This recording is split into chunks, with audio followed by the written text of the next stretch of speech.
Hi, everybody. My name is Alice Ragland, and I want to welcome everybody to the People's Tribunal on Police Brutality. Thank you all for coming.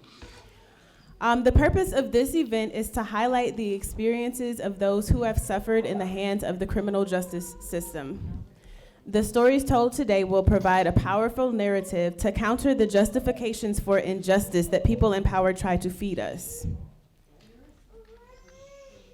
Too often, individuals and institutions such as the mainstream media attempt to justify or make excuses for racism, police brutality, and other instances of systemic oppression. Today, we will hear the other side and decide for ourselves what the truth is. The testimony that we will hear today will be recorded and presented to Amnesty International, the United Nations Human Rights Commission, and the International Olympic Committee in order to expose these atrocities to the world. International attention and shame is often needed before the United States acts on its human rights violations. For example, when countless African Americans were being brutally beaten and lynched in an effort to keep them in their place after slavery, the lynching problem was not addressed by this nation until Ida B. Wells embarrassed the United States internationally by informing the world about its hypocrisy and brutality. The testimony will also be delivered to local government officials, including Mayor Frank Jackson. This People's Tribunal aims to build momentum for National Shutdown Day, which is this Tuesday, April 14th. The National Stop Mass Incarceration Network has deemed April 14th a day of mass walkouts, demonstrations, and other disruptive actions that symbolize stopping business as usual, the business of law enforcement officials killing unarmed Black, brown, and poor people with impunity. Join us for Shutdown Day this Tuesday, April 14th. We will be gathering at 3 p.m. on the mall of the northeast corner of Public Square. There will also be a teach-in outside of the Justice Center starting at 9 a.m. on Tuesday, which will include educational workshops about systemic oppression. This event was put together by Puncture the Silence. The purpose of Puncture the Silence is to raise awareness in Northeast Ohio about mass incarceration and the new Jim Crow, to foment a movement to stop mass incarceration and the racially biased practices of the criminal justice system, and to plan actions and events that connect with other efforts of resistance to the new Jim Crow. In case you're not familiar with the term new Jim Crow, it's a term coined by Professor Michelle Alexander to describe the racist laws, policies, and practices of the criminal justice system and the legal system to maintain a racial caste system that aims to keep African Americans in a permanently inferior place in society. Mass incarceration of African Americans for minor crimes, disproportionate policing and jailing of people of color, and racism in the courtrooms, and also police brutality and poor communities and communities of color are all a part of the new Jim Crow. Today we will hear firsthand experiences from the testifiers about their experiences with the new Jim Crow. Puncture the Silence was founded last April from a group of women in Cleveland Heights after reading the new Jim Crow and being inspired by the efforts surrounding Trayvon Martin and the anti-stop and frisk policies in New York. It is an affiliate of the National Stop Mass Incarceration Network, and it has put together film screenings, demonstrations, and other actions in response to the police killings of unarmed poor people and people of color. Please stand if you're a member of Puncture the Silence. Let's give Puncture the Silence.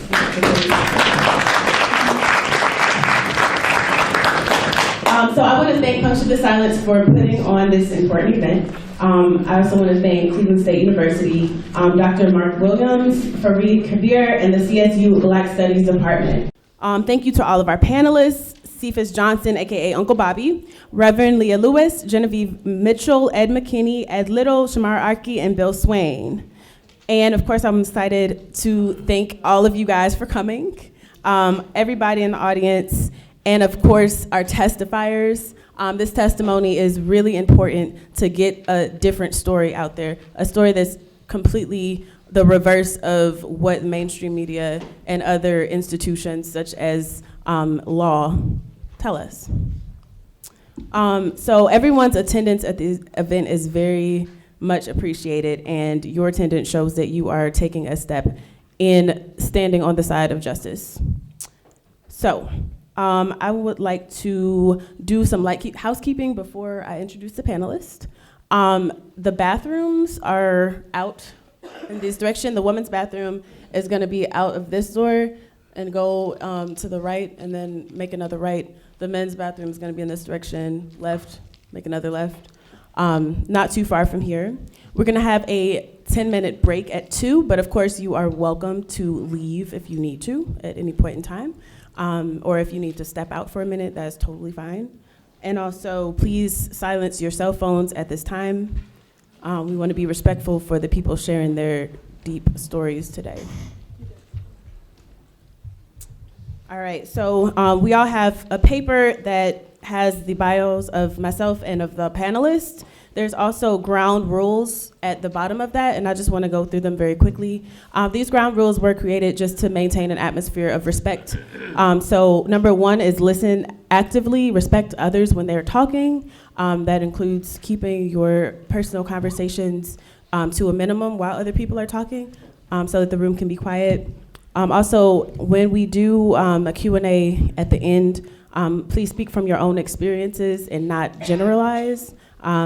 Such as using I statements instead of we or they. Also, don't be afraid to respectfully challenge somebody in this space, but please refrain from any personal attacks once we do open the floor up to the discussion part. Number 4, 4 is participate to the fullest of your ability.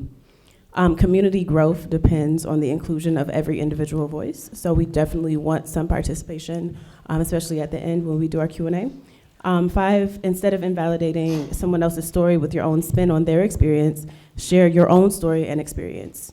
6, the goal is not to agree, it's about hearing and exploring divergent perspectives. 7 is be conscious of your body language and nonverbal responses. They can be as disrespectful as words, and like I said, most of these apply to the discussion piece toward the end. And 8 is remember that we are all here for one purpose. We want justice. So, with that being said, I want to move on to the introduction of the panelists. As I call your name, you're welcome to give a brief spiel about yourself or the work that you do. And yes, everybody does have a bio, so I hope that you read through all of the bios of panelists, but I want to give the opportunity for them to talk a little bit about themselves. So I will start with Ed McKinney. I'm Ed McKinney, Professor Emeritus, Cleveland State University. I'm 80 years old, and I say that to make a point. I was born in 1935 in Macon, Georgia. So I want you to kind of connect with that experience. You know, we talk about profiling. I like to make the joke that I was profiled from the time I came out of my mother's womb.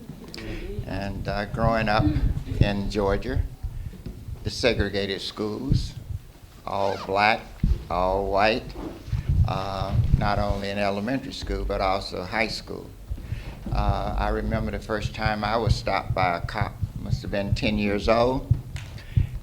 It was at Tatna Square Park on the campus of the Mercer University is on the edges of Tatna Square Park.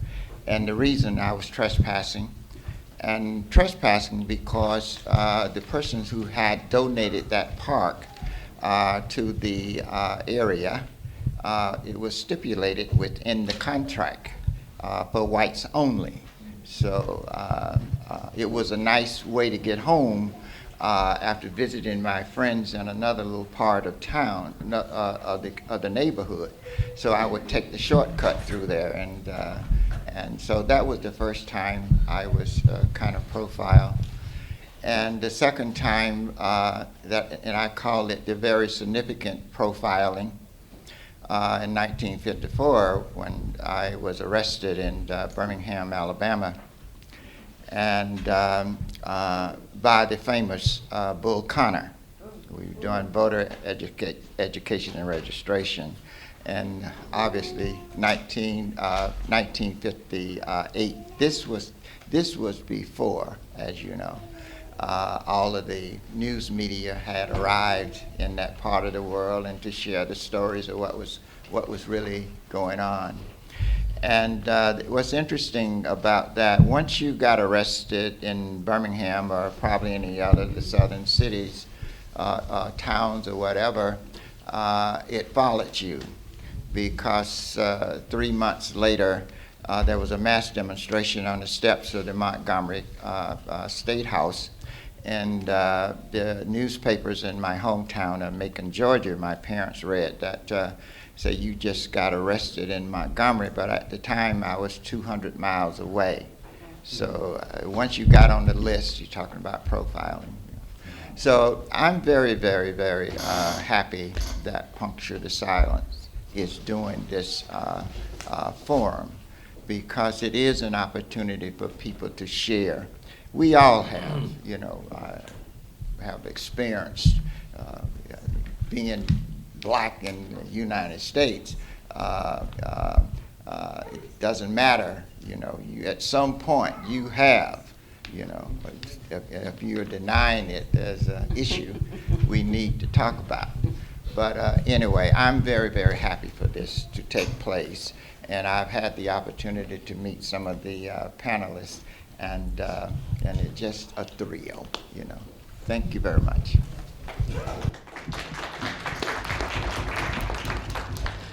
Greetings, I'm Reverend Leah Lewis, and I'm gonna keep it short and sweet. My history is that I've been a community organizer. I'm currently serving as a literary activist. I do a lot of writing on social issues for a online site called forharriet.com. Recently I wrote a piece on the Tamir Rice murder and the ways in which this country continues to devalue the lives of African Americans. I'm a graduate of Howard University School of Law and Yale Divinity School. So I'm coming to this afternoon with both my legal hat and my theological hat. I'm looking forward to hearing your stories and honoring your stories. God bless you all.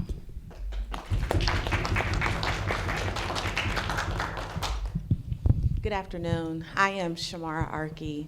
You can read about my business and my education here. Most importantly, I'm a mother. I'm a mother of 2 young black men, Solomon and Malcolm. They're 5 and 7. I love them a lot, and I will show you all pictures afterwards. For the last 15 years, I've been an educator. I've run out of school time programs for young people all across the United States. And my central question in my research today is, what's the role of the education system, and more specifically the teachers, in the wake of Black Lives Matter? When our young men go to school, they don't come in the next day. How does that affect the classroom? How does that affect the knowledge? How does that affect the pedagogy and the identity of the teachers and the students? And so that's what my research is.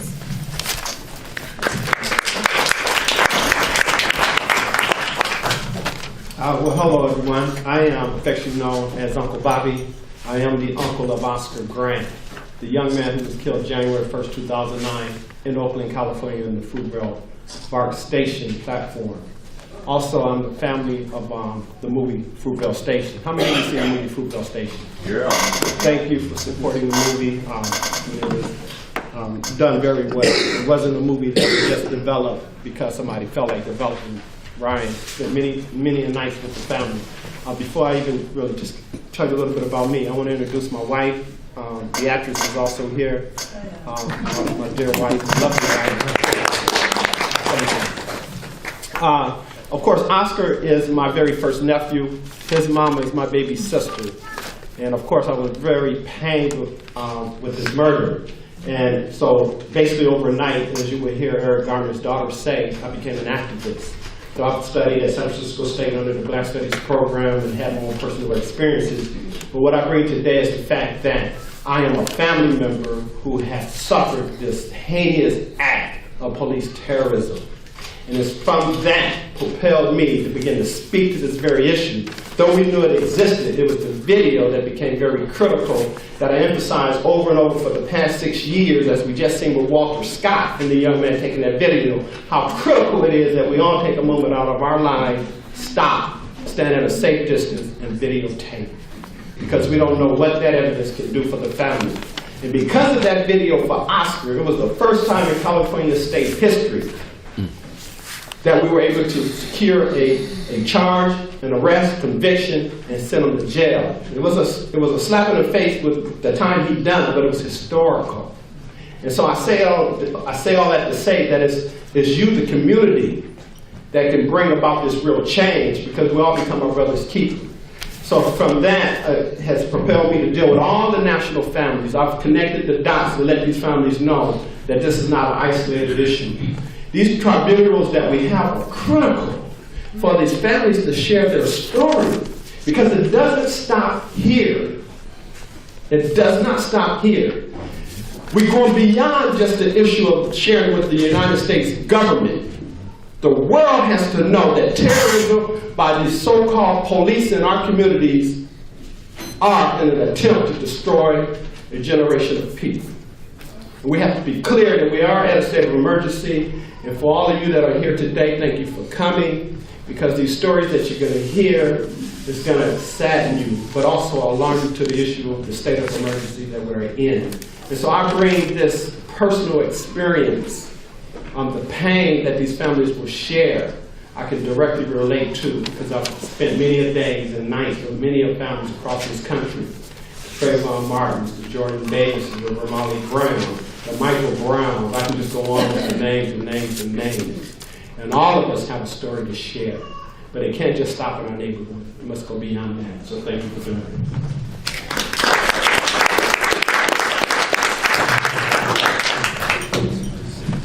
Good afternoon.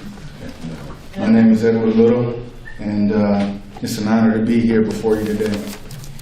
I am a public policy consultant. I do a lot of work, a lot of community activism in the community, but I don't want to talk about my bio today. I am here today because I am Oscar Green. I am Trayvon Martin. I am Walter Scott. Because I could be any one of those gentlemen at any moment when I walk out that door.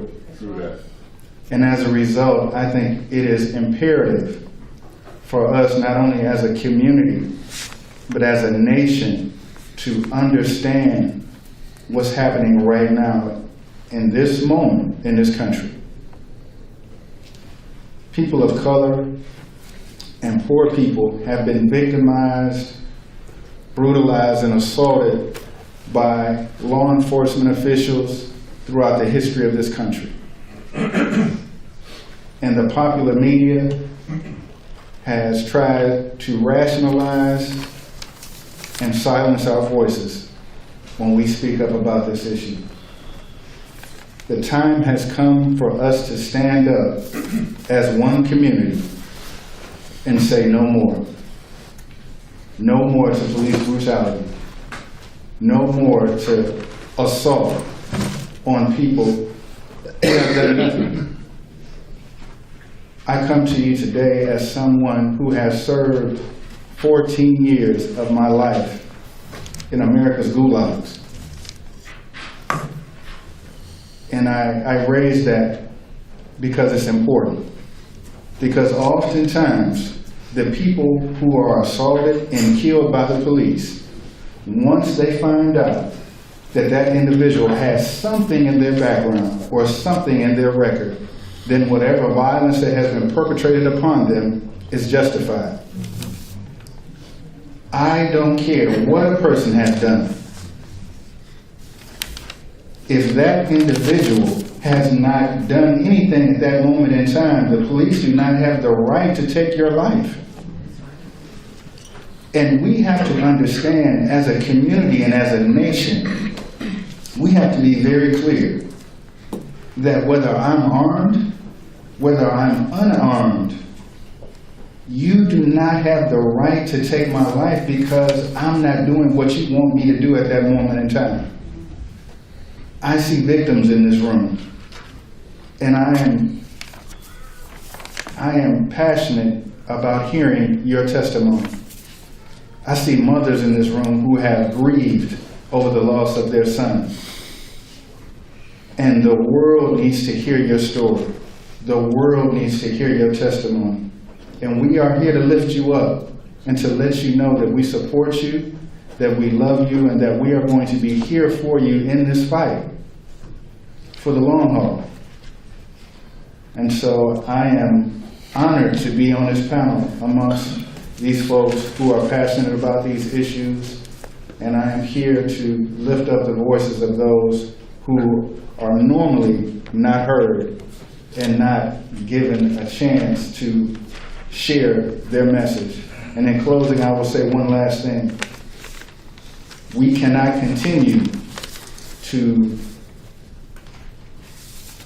follow a narrative where the victim who is deceased does not have the opportunity to tell their story. You know, people talk about what happened with Trayvon Martin. People talk about what happened with Michael Brown. But that's only one side of the story. These men are deceased. And so we take whatever the individual that killed them said as facts. We have to give value to those who cannot speak for themselves. And we cannot continue to allow the narrative that's been out here for so long to continue to play out as if black lives don't matter. So I thank you, and I look forward to hearing your testimony, and I'm excited to work with all of you. Thank you.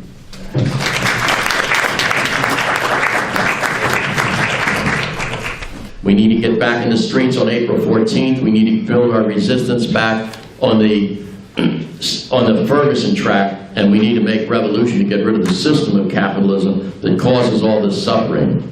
Check out Bob Avakian, the chairman of the Revolutionary Communist Party. Fight the power, transform the people for revolution. I'm looking forward to hearing these harrowing stories of the day-to-day brutality. We were in the projects yesterday. I don't think she made it, but she said that when she was, I don't know, 20 years old, they asked where her boyfriend was. She said, I don't know where he is. And they just took that gun and shot her right in the leg. This is the day-to-day brutality that goes on against black and Latino people that needs to stop. And only the people are going to stop it. Only the people can stop it. We can go to all the meetings we want with the mayor and all the police chiefs, and all that is a way to try to cool everybody down to say, I guess we just have to live with it. No, we are not going to live with it. And we say, these are our people, these are our youth, whether we're black, white, purple, whatever, these are our people, and we have to be out in the streets to say no more. When the police forces of the socialist state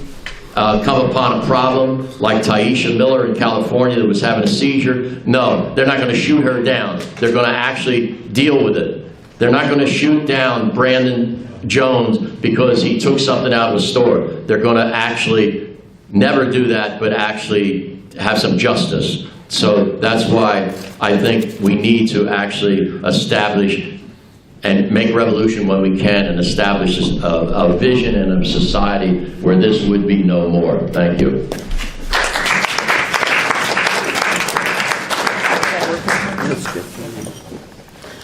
My name is Genevieve Mitchell, and let me just briefly begin by saying thank you to Carol Steiner, Bill Swain, and Puncture the Silence for convening a panel on these very important issues and for allowing the community to come forward and speak out loud about the nature of state-sponsored terror and violence.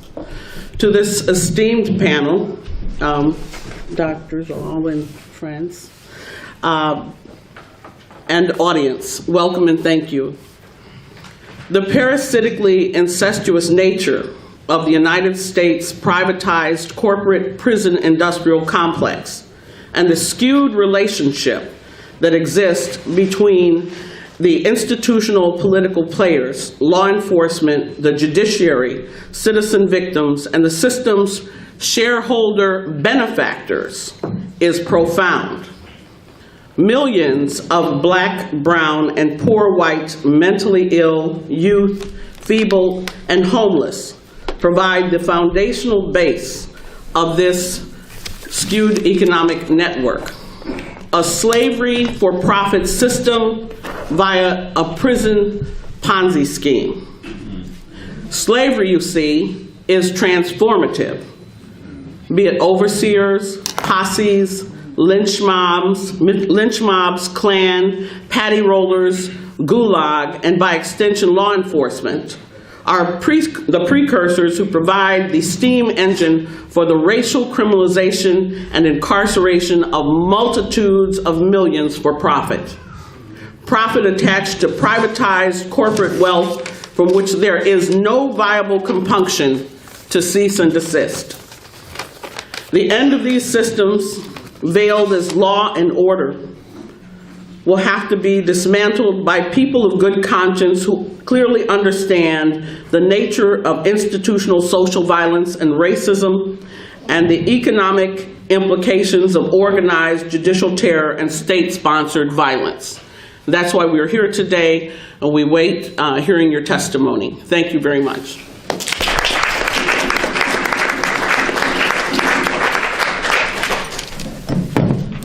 Thank you to all of the panelists. I greatly appreciate your presence here. I guess I should just like that. So my name is Alice once again.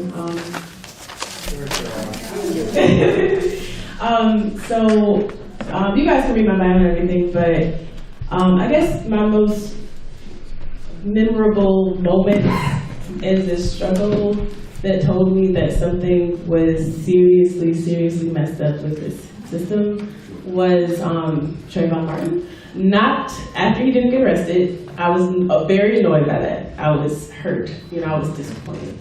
When they finally took George Zimmerman into the courtroom, I was like, okay, this trial is going on. It looks like, some bumps in the road in the trial, but it seemed very clear to me that he killed a boy for no reason. But the moment that really stuck with me was when the jury didn't see that. So that really threw me. I was in, I think, my second or third year of college, and I was expecting everybody to see that it was obvious that he wasn't doing anything and he didn't deserve to be shot. But after that jury said otherwise, I was just done. I was like, this is not okay. There's something seriously wrong with the system. The fact that people are not getting even indicted or taken into a courtroom at all for doing the exact same thing kills me. But even if they do, there might be a jury full of people who don't see race, quote unquote. You might have a jury full of racists, and that's what's happening with a lot of these grand juries. So it's just on so many different levels that people go unpunished for their murder, their senseless murder of Black, brown, and poor people. So that is really that was my jump off point. I was like, no more, this isn't gonna happen. So I just delved straight into the movement, even though I had a huge focus on social justice before. That was my catalyst into going straight into this particular cause. So since then, I've organized with a lot of different groups. One group that I organized with called Ohio Student Association. After the murder of John Crawford, if you're not familiar with the case, it took place in Dayton, Beaver Creek specifically. He had seen a BB gun or some fake gun in a Walmart. He was in there talking on the phone to his girlfriend about to go to a cookout, and he picks up the gun. He's just toying around with it. So a 911 caller called in and said, there's a man with a gun in here. So the police came and immediately took him out. They shot him right as soon as they saw him. This is a gun that was out in Walmart. It's not a real gun. It's not, harmful to anybody. And they just immediately shot him. And then they harassed his girlfriend afterward. Harassed her, brought her to tears before they let her know that he was dead. So in response to that, one of my activist groups, like I said, Ohio Student Association, we went and slept over at the Beaver Creek police station for 3 days, camped out, full-fledged. We had so much support. We literally had a giant sleepover in the police station until we got a meeting with the police chief. So, you know, we had people bringing in food, we had people coming and stopping in, bringing in their Wi-Fi networks, because they cut off the Wi-Fi. At one point, they cut off the electricity, so we couldn't charge anything. So we had people bringing in from extension cords to backup generators. As soon as we tweeted, we need this, we need food, you know, they brought it immediately. We had so much food that we had to give some food away. You know, we had dinner for days. So anyway, we had the meeting with the police chief, a couple of representatives from OSA, and they ended up saying that it was 3 police officers, including the police chief, and they ended up saying that they did think that race played a role. Of course. So, you know, that was kind of what we expected, but I guess my point in all this is there are still people who don't think that race matters in this. And like I said in the introduction, people try to come up with a justification all the time for murder and for systemic racism and oppression, and they don't even want to acknowledge that it exists. So, in all of this, I'm extremely frustrated that this continues to happen, but the fact that there are people who still deny it, and even outwardly support it, the amount of support that George Zimmerman has gotten financially, and that other people who have committed murders like this have gotten, it was one cop, he ended up thinking that he was going to have to go on trial. So people raised millions of dollars for him after he murdered somebody.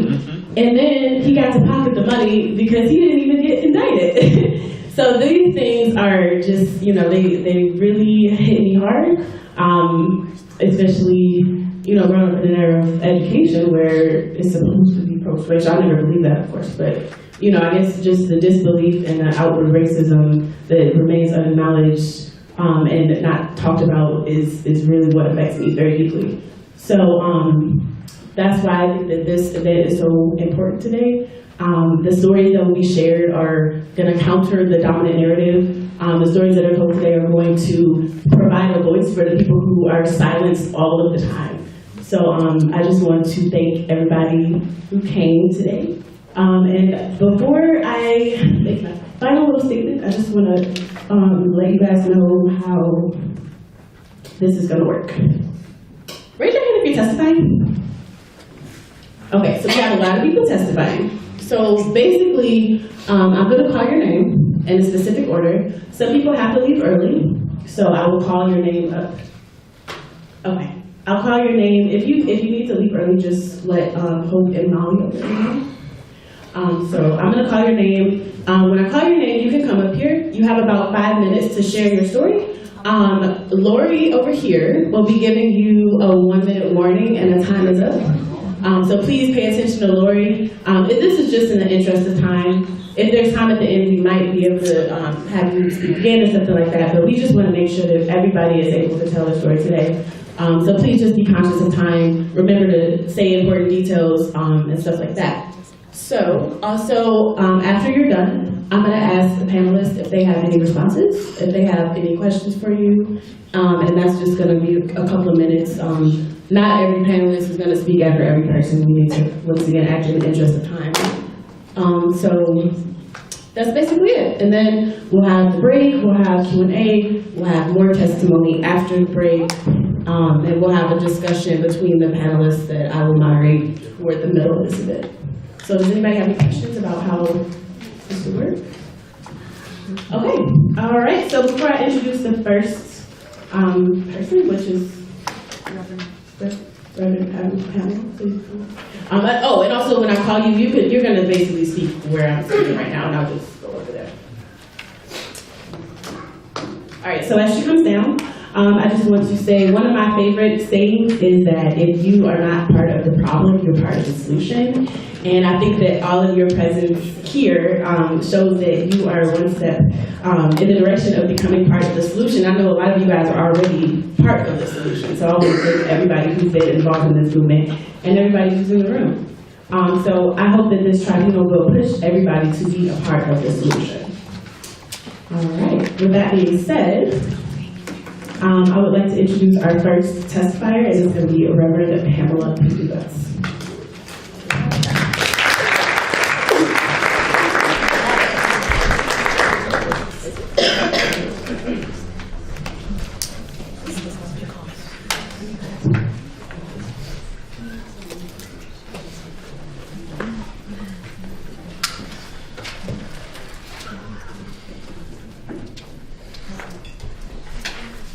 Please forgive me. I would apologize, but I really cannot apologize if I'm not bubbly and smiley and giggly. But I want to acknowledge my Savior, Jesus Christ, because it's because of Jesus Christ that I'm alive. And I too, Reverend Leah K. Lewis, represent not only religion, but law, because I've had to represent myself legally through this process. Breathe on me, breathe on me, Holy Spirit, won't you breathe on me? I would talk about the past in my 5 minutes.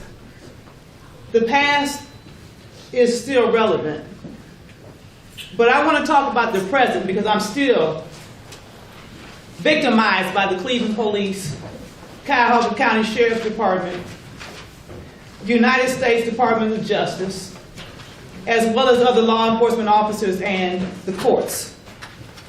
I still do not have a safe place to live. And I took a very great risk coming here today because my home where I live is broken into every day if I don't have someone monitoring it. What I have here is documentation that's still relevant today. I did a police report because a Baptist preacher who was the father of 2 of my children sodomized and raped my children and did some things to me as well.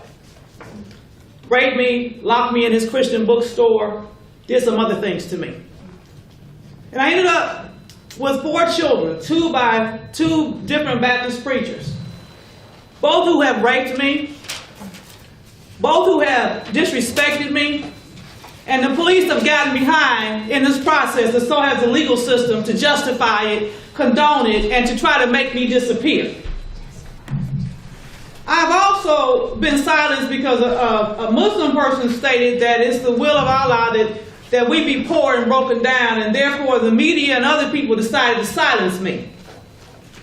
Well, the Cleveland police have not only altered my police reports, but I have, as you see, this stack of police reports. Some of them are police reports in here. And then I also have a list of police reports that have never been responded to. I stand here now because when my son's father kicked my body parts out of my body, the prosecutor refused to do anything for me. And I stand here because I'm blessed to be able to stand here. I don't even know why I'm standing here, because on October 10th, 2002, after I reported our being abused and I fled from Cleveland, Ohio, which is my hometown, to Indianapolis, Indiana to be safe, the police went into a school with social workers, stole my children, told them I gave them away, put them up for adoption and knew they were being taken, told lies about me, submitted it into court, made me homeless. Ultimately, I got shipped back here to Cleveland, Ohio. My parents had to come to Indianapolis, Indiana in 2006 to get me because they had locked me up in Methodist Hospital against my will and my rights. I signed an interstate compact to get out of Indiana alive, to come back here to Cleveland, Ohio, my hometown. October of 2008, October 7th, I went to the Justice Center to see about a neighbor's child, was beat up, tortured, thrown in the county jail, given a suicide blanket and told to kill myself, where I have the documentation here in this pile of papers to show where they not only altered my birthday to make me disappear, but put on here race unknown. October of 2012, when I was also a presidential candidate for this country, 1 week before the presidential election, I was forced to sign a document by law enforcement officers, Cuyahoga County, with the aid of Cleveland Police, where it was false allegations, where I was told that if I didn't sign it, I was going to be banned from all government buildings. October of 2013, I got beat up outside of my home by the Cleveland police, where they said they heard I was mentally ill, so they were beating me up, dragging me all over the ground, 5 last month, my home was broken into again. The reason I didn't want the person who came with me here to come down here on this camera is because I don't want my children and my children's children to be targeted in this mess. I've been to Washington, D.C., I've been to City Hall, I've been to the county, and yes, racism is a part of this, but religion is too. I stand because I'm tired of people oppressing me as a woman because I'm a woman preacher and I'm a single mother who doesn't accept the fact that I'm not a nigger born to serve men, where I was abused by the courts where Judge James Payne of Indianapolis, Indiana ordered a hit on me from his bench because I told him I am not a nigger born to serve men and neither are my children. My time is going to run out right now for this 5 minutes.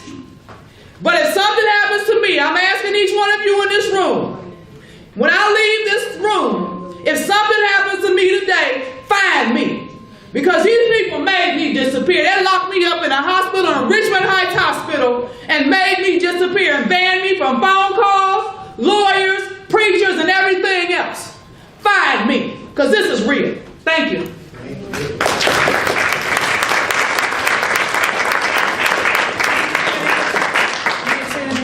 You all need to see any of this? Do you need to see any of this? Panelists? Can you ask over there at the table? Okay, so Art has to go, so I'm gonna skip the questions and just go straight to Art McCoy and also Alvin. Art and Alvin are gonna testify together for really briefly.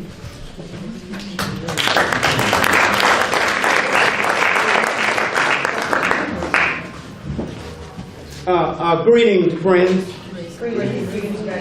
I come here today in regret that I cannot stay and listen to the rest of the testimonies because, to me, these are the most important testimonies that can be given because the country and the city cannot heal as long as individuals have pain and sorrow in their bodies that have not been expressed. And as long as this pain and sorrow from police brutality and police murder continue to fester in their body, there can never be a change. And that's why I stand here before you today as one of those victims who were beat in the 5th District Police Station worse than Rodney King. I thought they was going to kill me in there. The beating that I took and the way my face and body looked, you would not believe. And this happened in the late 70s. So think that all these years I have had to carry that pain within me. And so many of you others have to carry that pain within you because at that time, it was not acceptable that the police department could do these brutal things to an individual. It just was not acceptable. So today I stand here before you almost shouting to say thank God the day have finally come when the reality of what happened to me in the 60s and the 70s and the reality that what has happened to so many of us brothers and sisters who have been brutalized, but our voices were not heard because it was unacceptable. Today it's acceptable. And I stand before you today to share that the beating that I took in the 5th District Police Department is the worst beating that I've ever had in my life. And it came from the Cleveland Police Department in the 5th District. Yes. I stand before you today. I'm not going to give you that story. If I gave you that story today, all of you all would be crying today. I'm not going to give it to you today because of time restraints. I'm going to turn this over to my brother, Brother Brooks, who has a similar story to share. But I will end by saying this. After they beat me almost to death, as I laid on the 5th District floor, kicking and stomping, the only way I could stop them from killing me was to play dead. Have you ever tried to play dead with people trying to kill you? Yes, sir, I have. then that's what I had in order to be saved by the Cleveland Police Department from killing me. Then after they did all that, they threw me in a cell. And guess what? A few minutes later, they came by, and I saw this mist coming over my head. And it was mace, and this mace tore into my body. And I cried out, oh! And I had to roll over to that toilet and try to dress myself, that dirty toilet, to dress myself from the pain. Oh, I'm not going to give you any more, because you have to hear from Brooks, because we have to go. I want to first raise praise to the Lord Almighty God. And thank the panel, Silence, all the organizers for making this happen. Because, it's something that's very well needed. We have a moral human rights to be protected by the law. Not the law enforcement take issues into their own hands. But I'm going to try to make my story brief. Back in it was the early 70s, I was at this place on Shaker Square.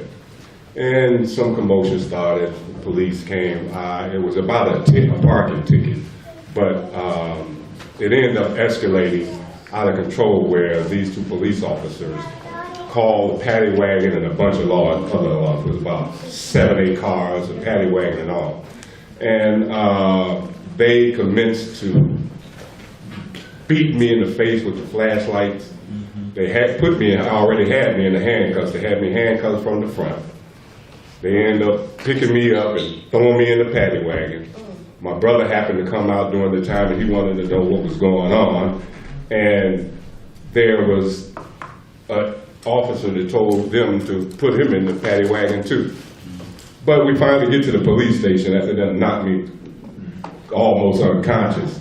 So once we get to the 4th District Police Station, it was the Old Horse District Police Station, not the one that's on 93rd and Kinsman right now. But anyway, once we got to the police station, we let my brother out, then they pulled me out. One of the officers pulled out his gun and told the other one, we ought to kill this one. Now I'm scared to death because I'm thinking they're actually going to do that. I'm already busted up already. So once we get in the police station, about 7, 8 of them are behind me. And at the old district, there was a levitation on the front desk.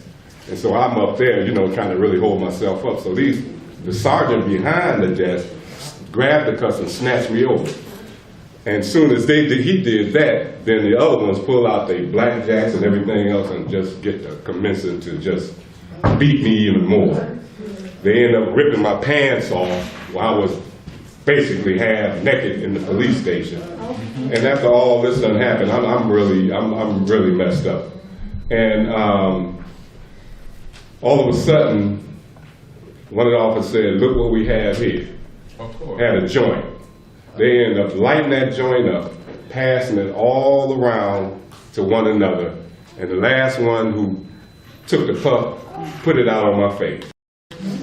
And ended up taking me back to the cell block. But even something was more dramatic than that. Like when they had me bent over the desk, one of the officers took a nightstick, and do I have to tell you what they tried to do? So that sort of leadership, policing. That's not police business. See, once I was handcuffed, I was never a threat in the first place. I did my little wiggling because they beat me, but as far as really getting, some smackdown, I wasn't into that. But, they really did me some bodily harm and charged me for insulting a police officer, charged me for marijuana, charged me for exciting a riot, because there was a good 300-400 people outside once things got intense. So I share this story to let you all know that we have to, project, our experiences and let people know that this thing has been going on for years. Sometimes this is the early 70s, and we have to stop ignoring that the police is always right. Sometimes they're wrong, and we can't be saying they're right all the time because they're not. Tamir Rice, Melissa, and that wasn't right. It wasn't right, but yet they try to convince us to believe that's so. So, I encourage everyone to, be involved.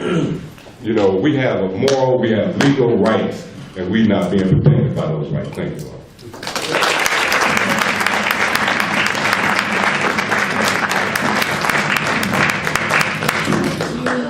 So next, we're going to have a statement from William Clarence Marshall. Switch the format a little bit because some people do have to go. Instead of interjecting each time and having questions from the panel, every couple of people we're going to do that. And after William will be Doc. Yes. So William Clarence Marshall and then Doc.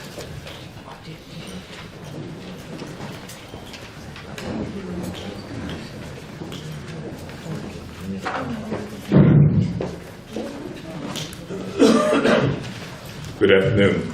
Good afternoon. We cannot allow the ocean of complacency and violence, economic repression and racism, and apathetic social injustice to drown us before we reach the shoreline of freedom, justice, and equality. The oars of American justice row arduously as the raft of humanity traverses the dark, murky, cold waters of racial violence and social indignation. Indignation which seeks to drown the hopes and dreams of a nation waiting to exhale from the anchored weight of racial oppression. This nation's ship has run aground, its moral compass cracked and off kilter, its crew in a political abyss, moving the American people toward a choppy political trajectory of uncharted racial waters, economic trepidation, and ominous social division. The predators are discrimination and sexism, poverty and police brutality, homophobia and miseducation, criminalization, homelessness, hunger, and racism. It is through these dark, shark-infested waters the nation's poor must navigate in a rudderless vacuum of human want without sanctuary, as carnivorous predators metastasize in a feeding frenzy of parasitic greed. Dr. King said, "Always be mindful of how the least of us are treated, for therein lies the fate of us all." The solution to America's grounding, then, is rooted in each and every one of us making a conscientious effort to row towards the shores of hope, swim towards the lighthouse of racial justice, and paddle to the shoreline of human equality. Therein lies the city's social redemption. In that trajectory lay this state's moral salvation, and through that portal hangs America's life jacket, waiting to save this nation's tattered soul. God bless you.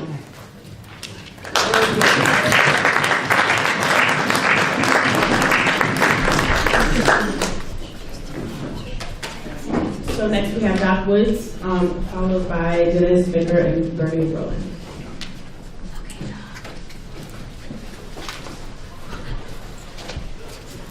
Okay. My grandmama told me, she said, before you listen to anybody tell you anything you're going to use for your benefit, you first need to ask yourself, who is that sucker and why should they know something that's going to benefit you? So, I'm going to give you about 60 seconds of who is that sucker and why should I know something that'll benefit you? I'm strange.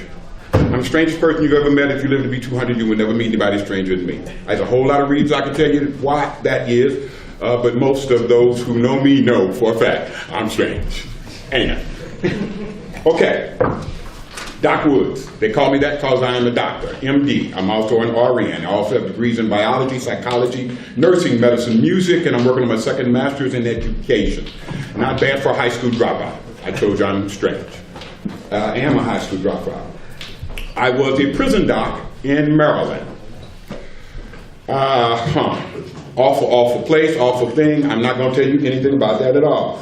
5 years ago in Cleveland, I was thrown down on the ground with the rest of the members of Global Entertainment, and we were threatened to have, if you pardon the expression, your goddamn brains blowed out by a little short white cop. who had his pistol drawn, and he was serious as a heart attack. 4 of the policemen came approximately 1 minute later after one of our crew, MC Fame, refused to get down on the ground, and they told him, we got this, you go ahead. He got in the police car and peeled off, and then the other policeman told us, you need to go report this sucker, because he's done this stuff time and time again, and y'all need to do something about it, and they directed us where to go and what to say. We did that, nothing happened. I came to Cleveland 15 years ago from a place called Ferguson, Missouri. Yes, about 1 block from where Mike Brown was killed. That's where my sister lived, that's where I lived before I came to Cleveland. The problems have been stated and will be stated. I don't like to spend a whole lot of time on problems. I'm a solution-oriented guy. If you want to read about the problems, read The New Jim Crow. Excellent explanation of the problem. If you don't want to do that, go get a videotape by a guy named Naeem Akbar that Naeem did a thing called Transcendent Images for Black Manhood that actually explained the whole history of the problem. Solutions. Peace. P-E-A-C-E.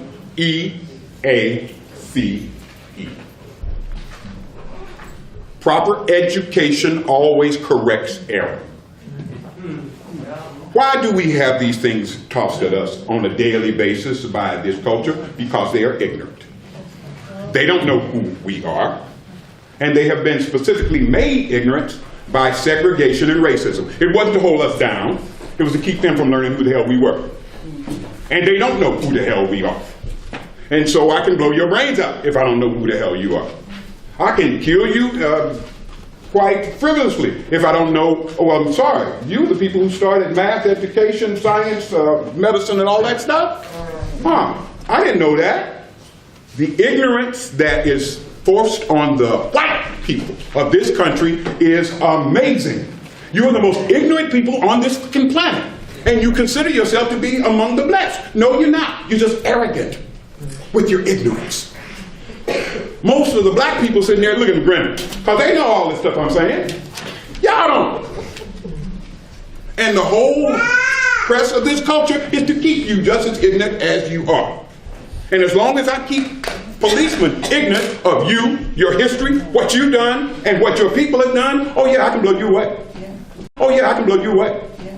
I can abuse you up one side and down the other. Now, proper education. Unfortunately, we do not have an education system. We never have had an education system. What we have is a training system. That system is to train people to work for other folks. It ain't no secret. George Bush, when he said no child left behind, one more minute, okay. When he said no child left behind, the standards in no child left behind are those standards that employers want in their employees. We don't have an education system, which is to tell you what you are, who you are, where you are, and when you are, so you can discover why you are. They don't want that. That would upset the apple cart. I'm trying a new way to do this. I gotta leave here because Homogeneous Africans, if y'all want to read about us, the Calling Post has a nice little insert all about us down at the King Art Center in Columbus. We're performing over at the Rock Hall. And I got to go because we started at 2 o'clock. But we have started 10 years ago, something called edutainment, in which we teach you and we remove at least some of these ignorances through entertainment, which is the sneaky way to inform white people who the hell we are. Peace.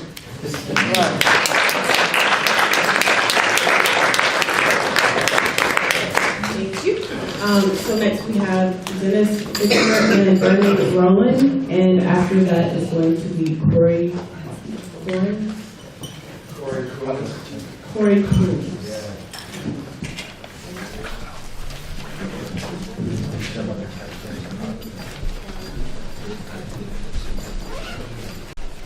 Good afternoon. Just want to thank Carol for inviting us here today to give you our testimony about our son Daniel Bicker, who's pictured on the shirt, who was killed at the age of 27 on July 4th, 2011 by the Cleveland Police Department. The story starts by, well, let me give you a little background. My son was with his high school sweetheart for 10 years. Her name is Tiffany Urbach. They have 2 children together, and they reside in, she still does live in Parma with the 2 children. On 4th of July, they were going to a family party. Tiffany's cousin is married to a Cleveland police officer. They go to the party on July 3rd in the afternoon with their children. They leave about 5 o'clock. For some reason, Tiffany's cousin does not like my son. She hasn't liked him, but they go because they're family, so they go to this party. They leave the party. They go to Tiffany's parents' house in Strongsville, finish out the rest of the July 3rd afternoon, leave the children there, and then they go home. They stop at a bar, have a drink or 2, then they go home. When they get home, there are 2 police officers from Cleveland parked in front of their house in Parma, waiting for them to get home. While they were at their parents' house, apparently some jewelry came up missing, which today we know is a lie because there was no jewelry, and there was no jewelry missing. So Tiffany's cousin Kim Mindek makes a phone call to her husband Dave Mindek, who was an officer at the 4th District, and says, someone stole the jewelry from her house, and I think it was Dan. Right off the bat. Didn't see him do anything, nobody saw anything, and today I can tell you there's no fingerprints, no DNA, nothing anywhere where that jewelry was supposed to be. So, what does Dave Mindek do? He leaves work, gets off work from the police department, calls his buddy from the 2nd District on a cell phone, doesn't make a police report like a normal citizen like you or I would do. He calls his buddy on his cell phone. He meets him at his house. When they get there, they disrupt the crime scene, so-called crime scene, which is not proper protocol. I mean, I could tell you 1,000 things that those 2 officers did wrong. We'd be here all day. But anyway, so Dave Mindek gets in the car with Officer Matthew Kraska. Matthew Kraska is on the clock. Dave Mindek is off the clock now. They get in their patrol car. Kraska calls his supervisor, Daly, Officer Daly was one of the officers that let one of those 63 cars go to the 137 bullets shooting. Yes, one of the same officers. So anyway, he doesn't tell him Mindek's in the car with him. He just says he's going to check something out in Parma. That's about all the information he gave Daly. So like I said, they take matters into their own hands. They go there, they wait for my son and Tiffany to arrive home at their home. No warrant, no arrest, nothing. They just want to question them. So they say, like I said, my son had a couple drinks and he was not driving, okay? Tiffany was driving the car. So of course, like you guys said prior to me, that they want to try to twist everything around and, saying that my son's driving while he was drinking. He wasn't even driving, she was driving. They pull in, the 2 officers come up to them and say, we want to talk to you. No lights on, no warrant, nothing. And Tiffany and my son, they lock arms and they say, no, we have nothing to say to you. First they said, what are you doing here? Anyway, they tried to get in their house and Officer Kraska pulls my son, unlocks his arm from Tiffany's arm, pulls him, throws him up against the police car, and pretty much starts beating him. My son is screaming for help. He's screaming to the neighbors, somebody help me, Dawn, somebody please help me. Tiffany's calling the Parma police because what is she going to do? She can't do anything. These are 2 police officers supposed to help, but they're not helping. Anyway, a fight ensues. Because my son he's not going to get beat for something he didn't do, and he knows the officers are not acting within their jurisdiction, they're not acting as police officers, so he's protecting himself and his life. They get in an altercation, they're rolling on the ground, Tiffany's trying to call the police, and within minutes, I would say, Officer Kraska was tired of fighting with my son. My son was unarmed, by the way. He had nothing on him but a pocket knife, which they took out, threw it on the ground, just a pocket knife he carried every day. And basically, he pulled out his gun, and he fired it at my son. He killed him right at his doorstep. And he was trying to get into his house. All because he was tired of fighting with my son. And Officer Mindek stood there and watched the whole thing happen and nothing. He did nothing.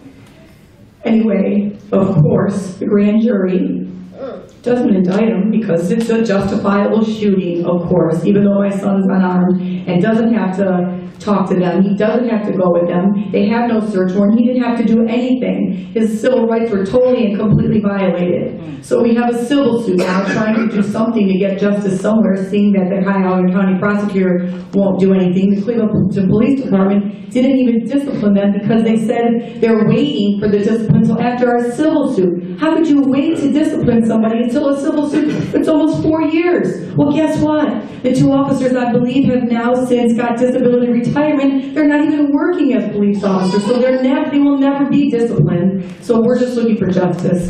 Just real quick, my ex-husband Dennis, which is my son's father, he suffered a stroke a couple months ago. He's been in this with me from the beginning. We've been doing this together, and he's been speaking, but we had a little setback, but he's here right now. I don't think he wants to say anything. So, thank you very much.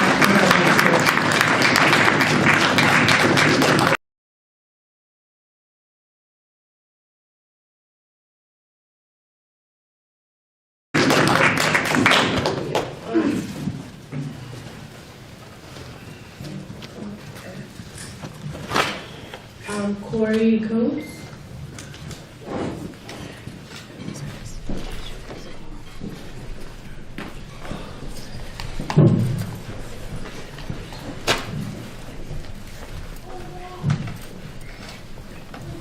Well, good afternoon, everybody. My name is Corey Coons, and members of the panel, Caroline, thank you for having me, and our guest, and Puncture the Silence. Well, I mean, my story is a little different. I've battled hard with a lot of different things. I was raised a little differently than most people in here, I can tell already. But, I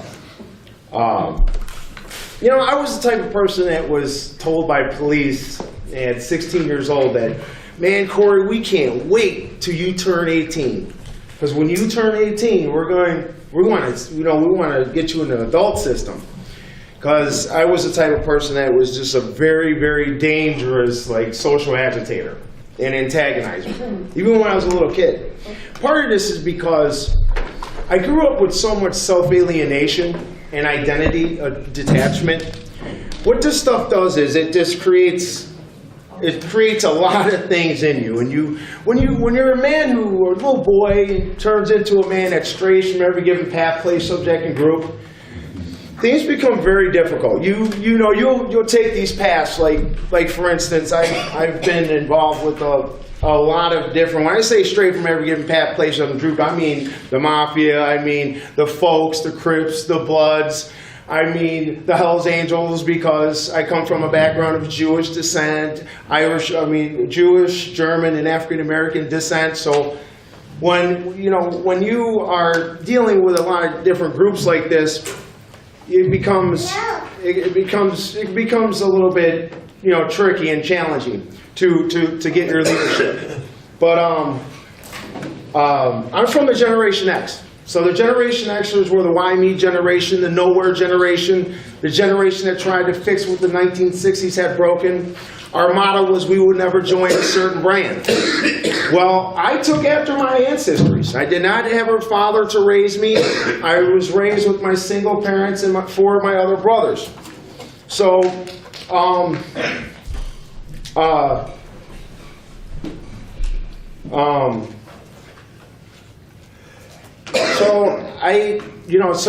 I forgot what I was going to say, but anyways, I basically tell people that I've come from the divine madness, and the divine madness is of the spiritual world, but of the supernatural communication.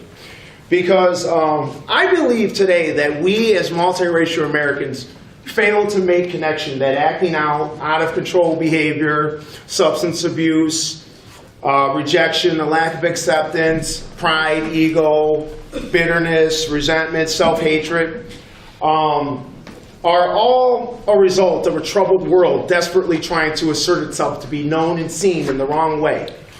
And just like that's what I was going to say. Thank you, God. Just like my ancestors, I chose to rebel. I chose to take after my ancestors, which were rule breakers, sort of like these ladies and gentlemen here and all you guys. In the process of doing that, I usually don't share this like I'm about to now, but I feel that God is already going to be using me in the future, so I'm comfortable with it somewhat. But I've been arrested over 65 times. I have 12 years in prison. I've got 5 prison numbers. In 1996, I was evaluated by Dr. Philip Ronsnick, who studies why women kill their babies and the misuse and the use of the insanity plea.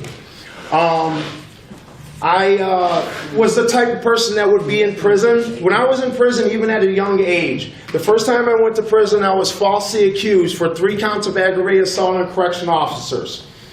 Because of the community hated me, and just despite my mom back in where I lived at the time, it was predominantly white. I was the only biracial. There was one other biracial in the community. There wasn't many African Americans in the community. So we came from East Cleveland. We were, from East Cleveland. So that rose another issue for me. Back when I was only 10 or 11 years old, I got caught for stealing some shoes at a department store. Well, when I got to the city jail, the captain came in there. I was with another gentleman about your complexion. He told me, he says, he comes in there, it's going on second shifts. There's cops all over the place. He comes in there and he says, he hems me up like this. He grabs me by my collar and he says, "Why don't you get out of here, you niggers, and go somewhere else?" That was the first time I experienced racism at its full potential and full degree. I'm a little kid. I'm only 12 years old. It's the first time I've ever heard that. So it was after that, I was just a person who wanted to become more aligned, more comfortable with my culture, history, mentality, and intellect, just like anybody else is. So today, I'm a mental health advocate. I do a lot of things in the community. I'll be successfully completing my international school of ministry degree, preparing leaders biblically, strategically, creatively, and globally. I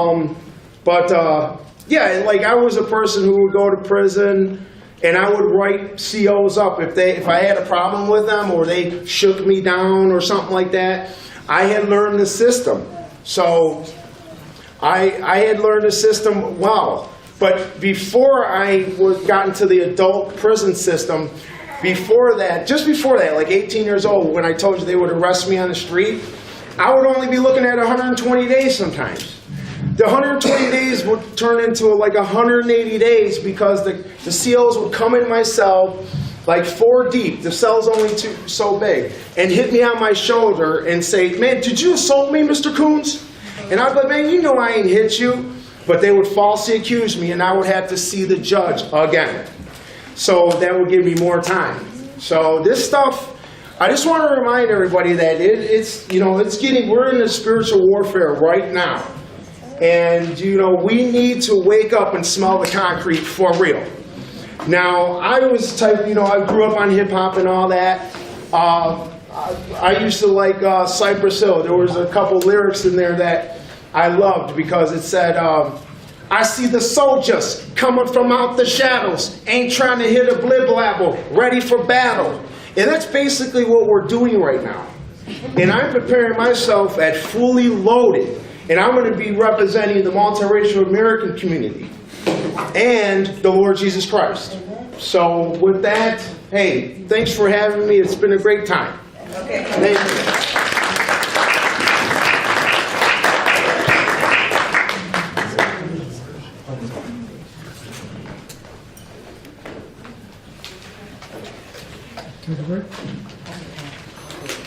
Okay, so now we're going to go to our panel.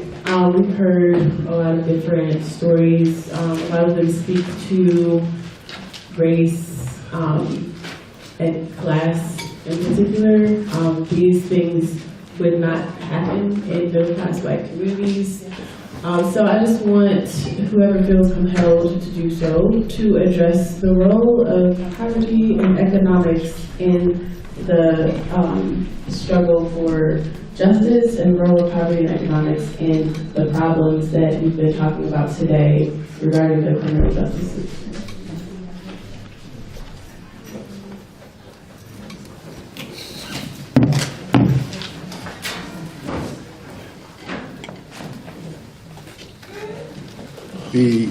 The role of poverty and economics is central to the entire system in this country. When we look at the capitalistic roots of slavery and oppression, you cannot separate the two. And the reason why we incarcerate more people than any other country in the world is directly tied to poverty and economic injustice. People who have the resources, who have the wealth, who have the connections, who have the ability to pay a lawyer can get so-called justice. But if you do not have money, if you are black and brown in this country, you do not get justice. When we look at how poor communities are policed, when we look at how black and brown communities are policed all across this country, there is a separate degree of justice for poor and brown communities all across this country. But when you look at how more affluent communities are policed, they don't have to deal with the issues that we have to deal with. They don't have to deal with the issues of oppression and police brutality. When I hear the story, particularly the story that Dan's mom just gave us, I am reminded of the fact that these people operate with impunity. Here it is, you have two law enforcement officials who are outside of their jurisdiction, but they're going to enforce the law the way they see fit, and they don't have to answer to anyone. And the fact that you can go into an entire different city and assault, brutalize, and inevitably kill someone without any accountability says something about so-called justice in this community and justice in this country. So here we are, we have a mother who grieves the loss of her son because we have police who do exactly what they want to do. And then some of the same people who are involved in this are involved in one of the worst atrocities this city has ever seen. When we look at 137 shots, when we think about the fact that you can go into the poorest community in this, probably in this state, in East Cleveland, and assassinate two unarmed people and shoot them 137 times in a schoolyard. And when you ask the question about poverty and economics, how many of those children receive counseling or therapy? None of them. But yet, two people have just been assassinated in their schoolyard. Now, imagine having to go to school each and every day at a place where one of the most heinous crimes in this country has ever been committed at your school, and no one is there to talk to you about it. No one is there to ask you how you feel. No one is there to give you any help or counseling or therapy.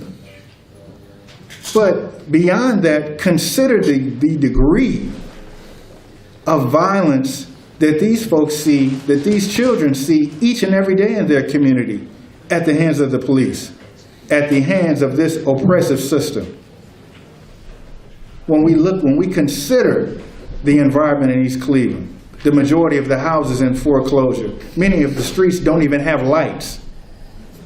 The fact that there were 3 women that came up missing in that city that they didn't even look for because of poverty and because of the injustice connected with poverty. people who live in poor communities are considered throwaways, particularly women of color. When we consider Anthony Sowell and the atrocities that he committed against women of color, and the police didn't want to look for these women. Why? Because of poverty, and because of race, and because of injustice. When we consider the sister that was killed on I-90, was sitting on the side of the road, and the police drove past her and said she looked like a deer. They thought she was a deer. Is this what we've come to? Or is this where we've always been? Where people see us as animals? This is where we've always been. And when you overlay race and you overlay economic injustice, what does that do? That magnifies a problem that has been here for over 400 years. When we consider the issues that we have in this country, we have to puncture the silence. We have to puncture the silence because the silence is going to kill us all. We can sit back if we want to and look at other people and their suffering and act as though it won't get to us. I'm here to tell you, whether you are black, whether you are white in this country, once you give a certain group of people so much power that they feel as though they don't have to answer to anyone at all, one day it will be you or one of your loved ones, and then we all will have our day of reckoning. So let us listen closely to what people are saying here today and take these testimonies very serious, because this is our time to act as one people and address these issues and lift these issues up as they should be lifted up, because the time is now. The time is now. We cannot continue to sit back and watch people suffer and people die and do nothing because it didn't happen to us or it didn't happen to one of our loved ones. Thank you.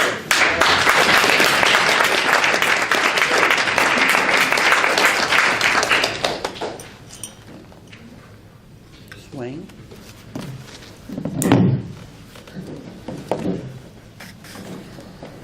Yes, I agree with that. I think that there is absolutely a direct correlation between poverty and the escalation of this violence and the criminalization. There's an overwhelming relationship between poverty and economics and prison criminalization. And it's increasingly becoming racialized and gender specific. I have some books here that were given out at the last prison conference they had, I think in this very same room. Khalid Samad was good enough to put that on with Art McCoy. And the conditions of women who are mentally ill, women and men, being picked up because they're homeless, because they're mentally ill, because they got into some kind of a drug incursion through the courts or whatever, is profound. And now they're bringing back debtor's prison. Women, once they are adjudicated and funneled through these multinational prison industrial complex systems, are being taken care of by primarily male guards who watch them in all of their intimate activities as they're bathing or using the restroom, which the general public is not aware of. These women are being raped, some are being impregnated, some are being beaten, they're being denied medical care. The commentary in these publications was just unbelievable, and it's not getting out to the public. In addition to the ACLU's book on prisons here, I looked over this morning, which said that just the cost of it, that the taxpayers are funneling to these prisons. It says, as of October 2009, Ohio taxpayers spent an average of $25,254 per year for each inmate housed in Ohio prisons. In June of that year, the Ohio prison system held a total of 51,113 inmates. By my projection, and I multiplied those factors together, I don't know if my math is correct, but that came to $1,290,807,702 per year that the public in the state of Ohio alone is expending while our schools go down the tubes. Our road infrastructure is terrible. We don't have street lights in some communities. There are traffic lights that are flashing. You have a foreclosure crisis that is just, to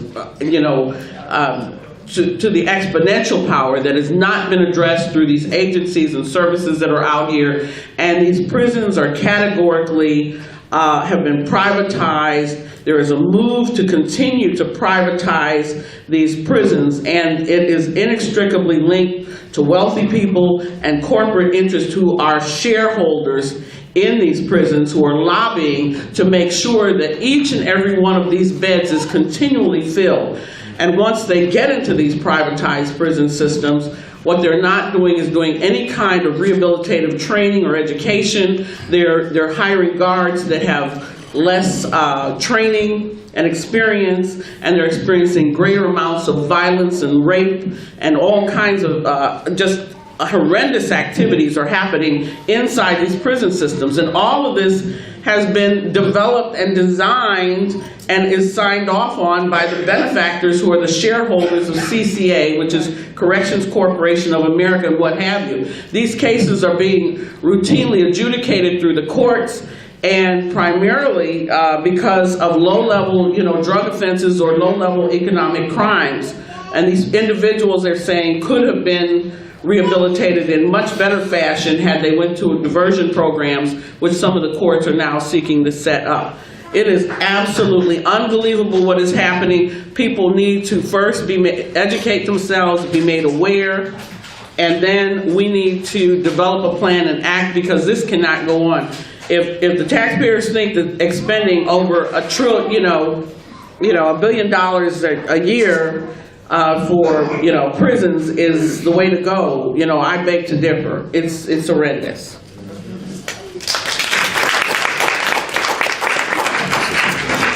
Oh, I think it is $1 billion. It is $1 billion. I stand corrected. That is $1 billion. Yeah, I wanted to say, look, what people are saying is very good. The testimony is very sharp. I think what we want to say is this. This cannot go on. And what we need to do, we need to look at Ferguson. Ferguson set a model that they said no more. And they went in the streets, they were throwing tear gas, rubber bullets, the whole works, and they stayed in the streets. They did not allow the people that run this country and the police and Eric Holder and all the rest to slow that down. It's been slowed down, and that's what we have to get back on track. Because actually, we need to do much more than we did on the 137 shots. That, like you said, that was an assassination. That was a lynching. And yet our response wasn't what it needs to be. We have to go over the top just like Ferguson did. When Ferguson came here, they stepped us up. And people said, oh no, we didn't need them. Oh, we did need them. And we don't necessarily need them, but we need a movement that really says no more. And takes risks, steps over the line, and that's what I want to say, because we can go out of here and say, well, we know all the things that are wrong, but how are you ever going to stop it? It's a formidable task. Don't get me wrong. You think it's easy to stop a ruling class from genocide when they've been doing this from the minute Africans came on this shore, for their slave catchers, for after slavery, it was the new Jim Crow, etc. But I think it can be done, but it's going to take a lot of thinking and a lot of action that's actually much more radical than it is at this point. We have to get back to Ferguson type of model. And then I do think for those, I think it will take a revolution, because I won't be here in 50 years, but I don't want other people in this room that are younger to be here in 50 years doing the same thing.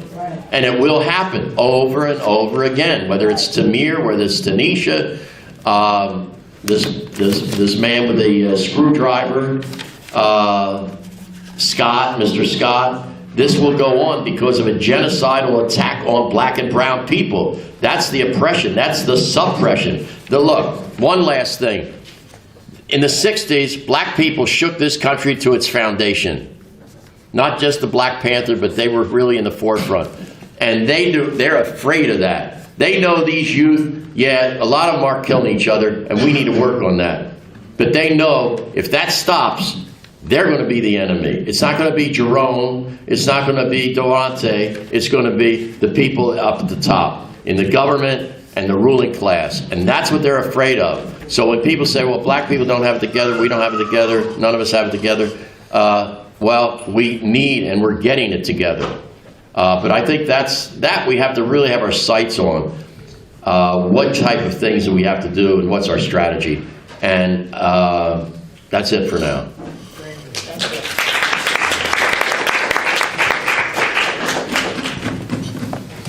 So the question was, how does the criminal justice system play within poverty and economics? Did I hear that correct? Okay. I jotted down a couple of thoughts that I had, and I'm going to try to tie this to what we're here for today. So, of course, we know definitely that poverty and economics plays tremendously in this. But what about a family that has been affected by police terrorism or has been incarcerated for a period of time? How does that affect? One good book that we all can read, if you haven't read, is Michelle Alexander's book, The New Jim Crow, Colorblindness in the Time of Mass Incarceration. So if you haven't read that book, that'll help bring clarity to that particular question. But how I'm going to try to tie this is in a few examples from experience. One, I'm going to talk about Robbie Tolan's case. Robbie Tolan was a young man that was killed. Well, he wasn't killed, but he was shot. On the same night, Oscar was shot, as well as Adolph Grimes, who's out of New Orleans. But Robbie Tolan is the son of Bobby Tolan, who was a famous baseball player for the St. Louis Cardinals. And they lived in a well-to-do neighborhood. So first, we have to be clear that you don't just have to be poor and be killed by the police. Obama could be killed by the police simply walking down the street because he's black. We're being killed not because of economic standards, we're being killed because of the color of our skin. So we have to be clear about that. But there are some issues behind the economic aspect. And what Robbie told him, being that his family lived in a well-to-do neighborhood and was shot, of course, the officer was found justifiable in the shooting. That's a whole nother story, but I'm going to talk about the civil aspect. They filed a lawsuit, and the lawsuit was thrown out. They appealed it. Most families don't have the ability to appeal because we don't have the economics to move forward. But they appealed that case, and the judge reprimanded the family for wasting the court's time for appealing it. Now remember, they sold their home. You have to hear this. They sold their home because they believed that their son was wrongfully shot and that they were entitled to some form of redress. And they pursued it, and the judge made the family pay the officer for shooting their son. They had to spend $7,000 to pay this officer for shooting their son, and then they alleged them for wasting the court's time. But being that they had a little money, they was able to appeal it to the Fifth Circuit of Appeal. And the Fifth Circuit of Appeal basically granted them the right to pursue the case. But anyway, I'm going to make a long story short. Behind that, they end up going to the U.S. Supreme Court. All 9 justices ruled in their favor, and they brought it back down to the lower court. So they're still in court. But to make a long story short, because we don't have the finances to move forward with cases, becomes the issue that the system knows that is real. Because our own personal experience with the fact that they threw out the gun enhancement, the judge threw out the gun enhancement, we asked the district attorney to move forward on the case, and he would not, because he said that economically the district attorney did not have the money to pursue a case on our behalf. So this is real, and in most cases when it's a state crime like that, you can't move on your own to charge an officer for murder. is really held by the district attorney. So I'm saying economics plays in this in all aspects when it comes to us. A couple of other points that I'll share really quick is the inability, right. I said most of it, but the point that I'm getting at is that this movement is actually going to come from the grassroots. What we're doing today is not built off of the fact that we have money to actually put this event on. This is a community, a grassroots organization that's doing their best to highlight the issues of what we're experiencing today in our community, so that we as a community can see this and then respond to it in a way to bring about change in our community. So we have to be clear that it really doesn't matter how much. Henry Louis Gates, I don't know how many of you remember the story, when he tried to go in his own home and was accosted by the police. See what I'm saying? And even President Obama called the police officer stupid, but he had to retract his words because the police officers union, a prison guard union, came after him, and he then made a national apology for calling officers stupid and said that, you know what, we all can get along, we'll have a beer on this, come to the White House. You see what I'm saying? So what I'm getting at is that it really doesn't matter how much money you have when it comes to dealing with the police, because economically that doesn't matter when they first come upon you. Tamir Rice didn't have no criminal record. Andy Lopez did not have a criminal record. Nicholas Hayward did not have a criminal record. These children that I'm naming are 12 and 13-year-olds that had been killed by the police. Not because they had any kind of record, but because of the color of their skin. And we have to be clear that economics only comes in part when a family's suffering and then the system says, well, let's give them $50,000 for taking their son's life, which is nothing. You know, and they do that on a regular basis because of our economic status. And also, the other piece of it on the economic side that we don't know about is what happened to these bodies when they're in the custody of the police department.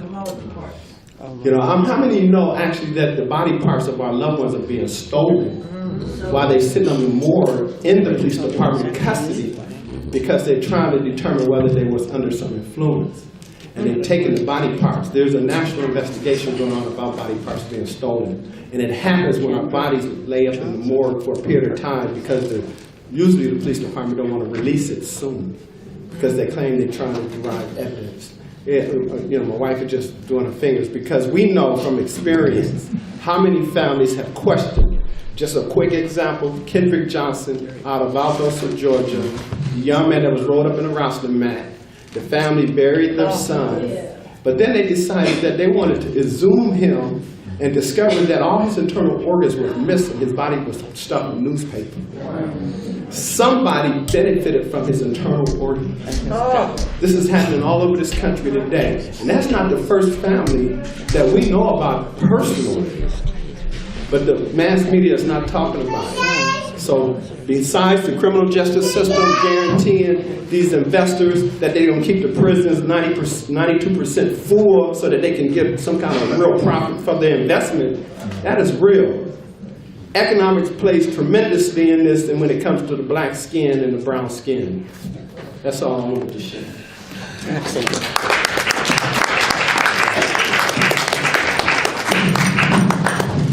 You know, I agree with everything that has been said by my colleagues on this panel, but one thing I want to interject is more than economics, our challenge is apathy. Apathy. Uncle Bobby has lifted up a number of issues that involve our political system. A number of issues that involve people we have elected into office.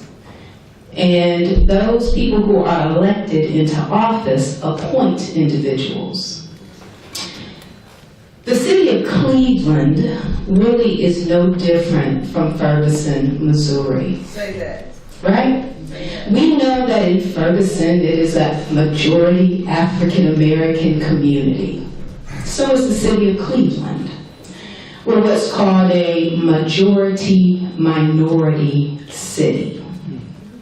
That said, Why don't more of our elected officials and our appointed officials not just look like the majority, but have the concerns and the interest of the majority citizens at heart? We need to begin, right? And I say this to you as an elected official in my small little village. We have people in office in this city who have been sold out to the corporate interests. And until we stop electing them to positions, we will continue to have these systemic abuses. We will continue to have people who pay us lip service. And I want the people of Cleveland, I want the people of this nation to get over themselves. And what I mean by that is lay your apathy down. It is time to take responsibility for the society that we have cultivated. We are the ones who are either voting people into office, or we are the ones who fail to vote. And when we fail to vote, guess what? You're still voting them into office by not exercising a right that is free. Now, we understand there are people blocking access to the ballot box. But again, if we put the right people in office, that's a non-issue. It's a non-issue. So in addition to apathy, the other issue is ignorance, right? We have to become more educated, more informed, and we cannot rely on other people to educate us. We must do it ourselves, right? So apathy, ignorance. What we need to begin to exercise is our human agency. Anybody who is disaffected or disinterested by the story of Timothy Russell, Melissa Williams, Tamir Rice, the list goes on and on. Your humanity is lost. And you need to become in touch once more with your own humanity. So all of the things that I've lifted up don't cost any money, just some time and an investment.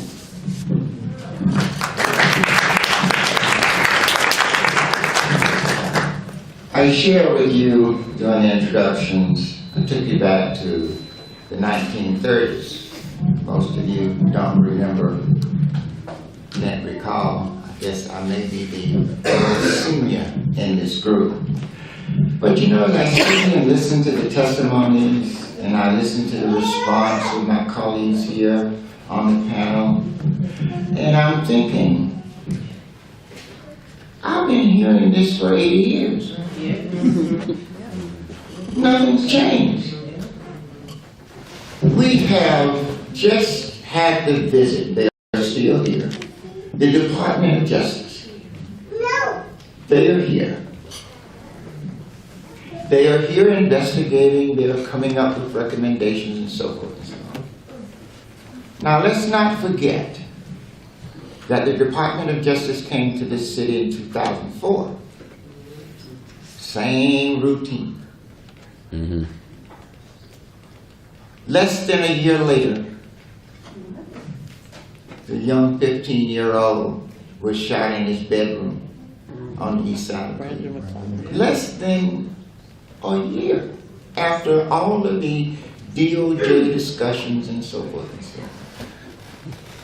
We have incredible challenges, and we do need to talk about new solutions because something isn't working. This is not a growing up in Macon, Georgia thing. I mean, when I was a teenager, it was like, gee, I want to go to the north because I'll be free. They don't have that stuff up there. But I think you're worse off than we were growing up. Nothing changed. So what it says is that there's a need for some new solutions, some high-risk solutions. And that is so important. Because I would hate to see, there's a little girl running around here in this room.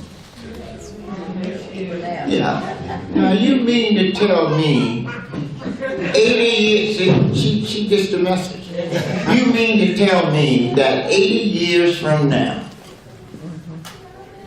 and she will live to be that long because you know we got the civil tsunami going on and people are living longer and so forth and so on. Is she going to be sitting here years from now listening to the same thing? Same thing. We need to think about new challenges, new solutions. We need to do that.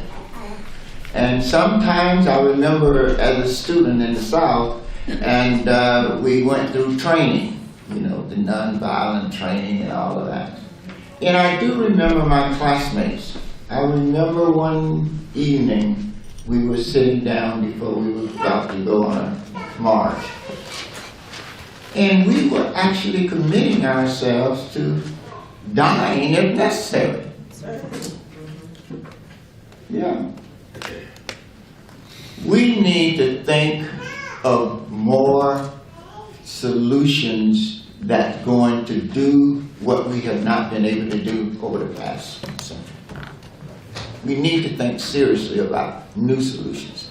And we may have to take some risks that we have not been willing to take in the past.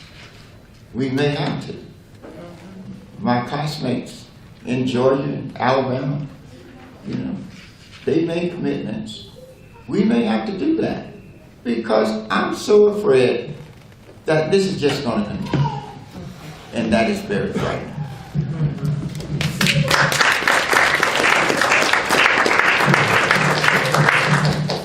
So really quickly, in summary of what we heard from the folks who have blessed us with their stories, have empowered us to work towards change, and from my fellow panelists, it sounds like there's a different relationship between mass incarceration and economics. It seems like mass incarceration wouldn't be possible without the capitalistic economic system of the United States. And when we talk about 8 years from now, so I'm sitting here, right, sitting on this panel, and if I said my dad's name, you guys would probably know my dad. Some people in the room know my dad. My dad died on New Year's Eve, and he was 74, right?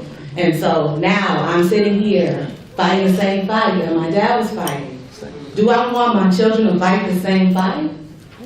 So we have to educate them, but what are we educating them on, right? We have to educate them on a few different things. We have to educate them on the system. We have to educate them on our history about who we are, but we also have to educate them on the intricacies and the fallacies of how all of these things work together to create this perfect storm.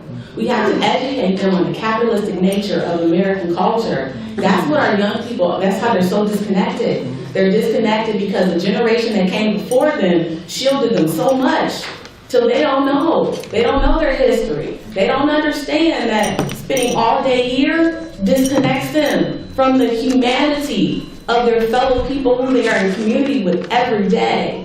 They don't understand those things. So those are the things that we need to educate our young people on. And once they're educated, the agitation that we're all feeling because we're here, it'll click for them. But we have to reach them in ways that matter to them. We have to meet young people where they are. It's Saturday, it's sunny, it's beautiful. We need to be here talking about this, but we need some young people in this room. We need some soldiers. Because I'm a young person, kind of, a little bit. But my time is winding down. I can't do what I used to do. I can't go for 3 days. About a day and a half, I'm tired, my back hurts. I can't do those things anymore. So we need our frontline soldiers. But in order to get those soldiers on our team, we have to go to them on their front line. That's right. Just really quick, I just wanted to add, because I so agree, ditto to everything Genevieve, I'm so sorry, can it wait? I just wanted to add this right in real quick. Just 3 questions. Are people willing, where we have to get to is, are we willing to, as black people, brown people, marginalized people, willing to exercise their constitutional right to vote en masse, even as a perfunctory gesture, to indicate that you have an opinion about how this country is run, and to politically divest and clean house of the people who are here who are not functioning to help this democracy excel and move in a different direction. Are those of like minds willing to actively participate on A14? That's a question that I have. And is the American public willing to economically boycott and financially cripple the benefactors of this economic terrorism and the prison industrial complex? Because that's where it has not gone, that's where it has to go. We don't like to say the word boycott, but nothing, my Black history professor, Wilbur Nichols, God rest his soul, he said nothing hurts these people more. He said, you get mad at these people, you don't kill their dog or, rape their wife or go fight them. He said, you keep your money in your pocket. He said, that's the only thing that they understand. That is the only thing that they understand. Until there is a massive outcry, stop buying lottery tickets, stop buying liquor. I know that's hard for some people, but hey, these things will make you drink. Stop buying, Mr. Nichols said, don't buy any unnecessary commodities, meaning as long as you got your toilet paper, some flour in your cupboard, some sugar, you got your basic furniture, shop is a thrift shop, keep your dollars in your community, put your money back in your pocket. That's the only thing that they understand. We are suffering for lack of jobs, housing, what have you. We're not going to have it until we exercise and flex our financial muscle. Thank you. There are lots of ways that people can fight back, and I think the question of coming out on April 14th and trying to do something radical may address also what Dr. McKinney was referring to.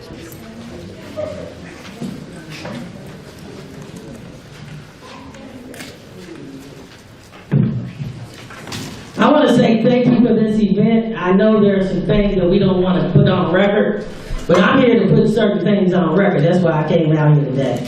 My name is Kathy Ray Cohen. I'm a community activist, and I publish the most read online Black newspaper in the state, ClevelandUrbanNews.com. I'm a former biology teacher for the Cleveland schools.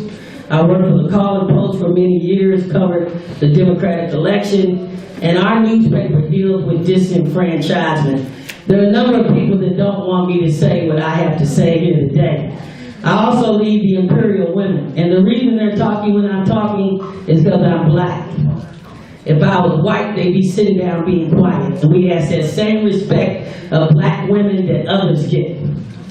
I heard Bernie and her ex-husband speak. It's terrible that those cops could go across lines to Parma and kill her child and not even get anything done to them because the Black leaders don't want to speak up. They need to speak up too. They need to speak up. Mr. Ficker and Marva, can I finish please? Could y'all see please? Because I'm the one that asked him to call Daniel Ficker and get he and his ex-wife in here. I put out the publicity on this. And we don't expect to be disrespected because you want to cover up certain things. And let me tell you what we're not going to cover up.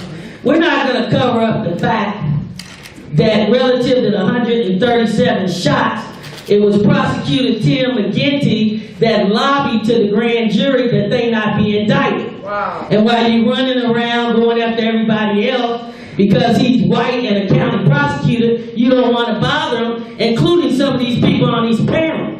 You're not going to hear them mention him. And that's an indictment against the Black community for a white prosecutor to lobby against 12 officers that gunned down 2 unarmed Blacks, and activists don't want to hear it. But they'll get the mayor because he's Black. But they're not going to bother that white man because he's white, and we've had enough of it. We've had enough of the selective targeting by officials and by these activists. He ought to be called out. He should have been bigoted. And because he knew he could get away with that, What do you think he's going to do with Tamir Rice? And guess what? We tired of the NAACP letting McGinty get away with everything. He allegedly told him, I'm not going to get the 12 officers. I have them in my pocket because of jobs, because of favors. And we're tired of it. Now, I lead the Imperial Women Coalition. It was founded around the murders of 11 black women. And they let a serial killer go. They let him go. They had him in custody. After 8 women, they had him in custody. Well, 5 of them. And you know what? They went to the house on Imperial Avenue where Sowell is. They smelled blood, smelled death, saw blood, and guess what they did? They let him go. And then Chief McGrath got on TV and demeaned those women. And we picketed the mayor's house at the time, partly because at the time, the mayor had no blacks as law director, safety director, chief police, chief prosecutor, EMS commissioner, chief of staff over the school, and the list goes on in a black city, and that is an indictment. Now we have a black police chief, and we fought for him. But we're not going to let him be excused for saying there are no systemic problems. Let me say this. We are glad that President Obama, and Eric Holder found systemic problems in the Cleveland Police Department, and in Ferguson, and in New York. But we ask that they go further, that they deal with these 34 predominantly white judges that are sending black people to jail and their white counterparts home, led by Chief Judge John Russo. His predecessors did the same thing. Nancy First, Nancy McDonald. They are still in your homes, led by Judge O'Donnell, the chief trial judge in the Michael Brelow case. Why do you think the lawyers for Michael Brelow in the 137 shots filed an affidavit of prejudice against the judge? It was denied by the Ohio Supreme Court, Chief Justice, because that's who hears them. And now he wants the judge to hear the case. That's odd. I don't trust Judge O'Donnell. I have documentation that he's a crook, he is corrupt, and you watch him. He has stolen homes for Chase Mortgage Company, he has harassed black people, and ask the question, why now do they want Judge O'Donnell to hear the case? After asking him to get off the case. What, did he cut a deal? Did he?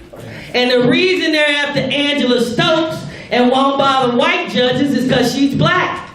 Judge O'Donnell, in my opinion, through research, is as corrupt as they come. Look what God did to this woman's niece.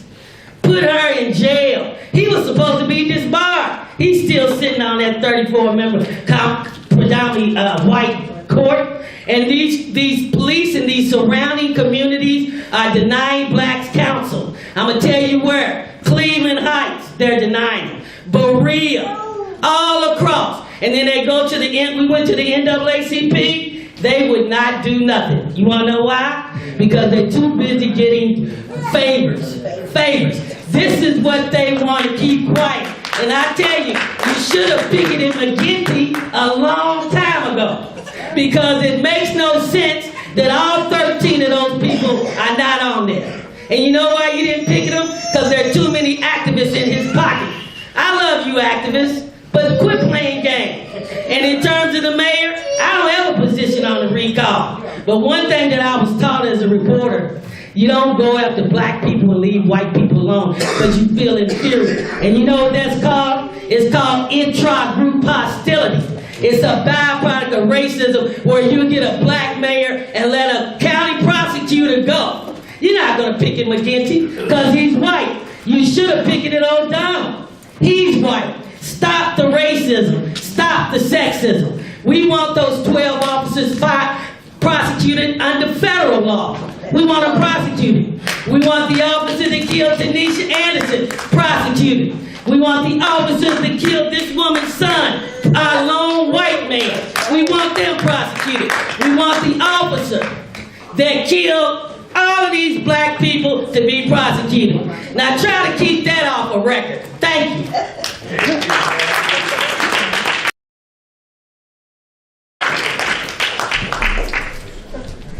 Marva Patterson.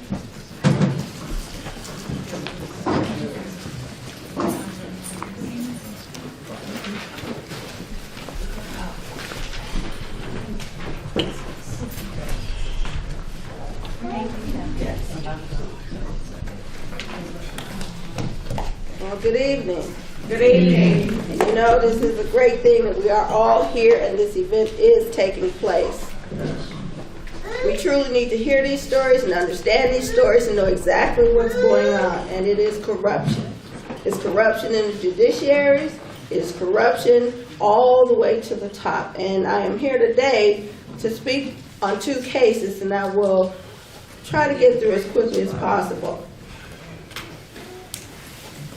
There's a case, Robert Starks III. How many of you know who he is? That's the problem. Robert Starks III in 2010 was arrested, convicted. The grand jury found him guilty of assault on a minor. It was a 10-year-old case. Assault on a minor, kidnapping. Robert Starks III served 30 days in jail, a crime he did not commit. Because of a lot of complaints, activists stepping up to the plate, and our refusal to stop supporting Robert Starks, and the fact that he was at one point able to get an attorney, he was released. But 30 days in jail for a crime that this man did not commit. The grand jury knew. There was evidence to prove within the report. There were two Robert Starks. They added this Robert Starks onto the case just to close it because they couldn't find the other Robert Starks.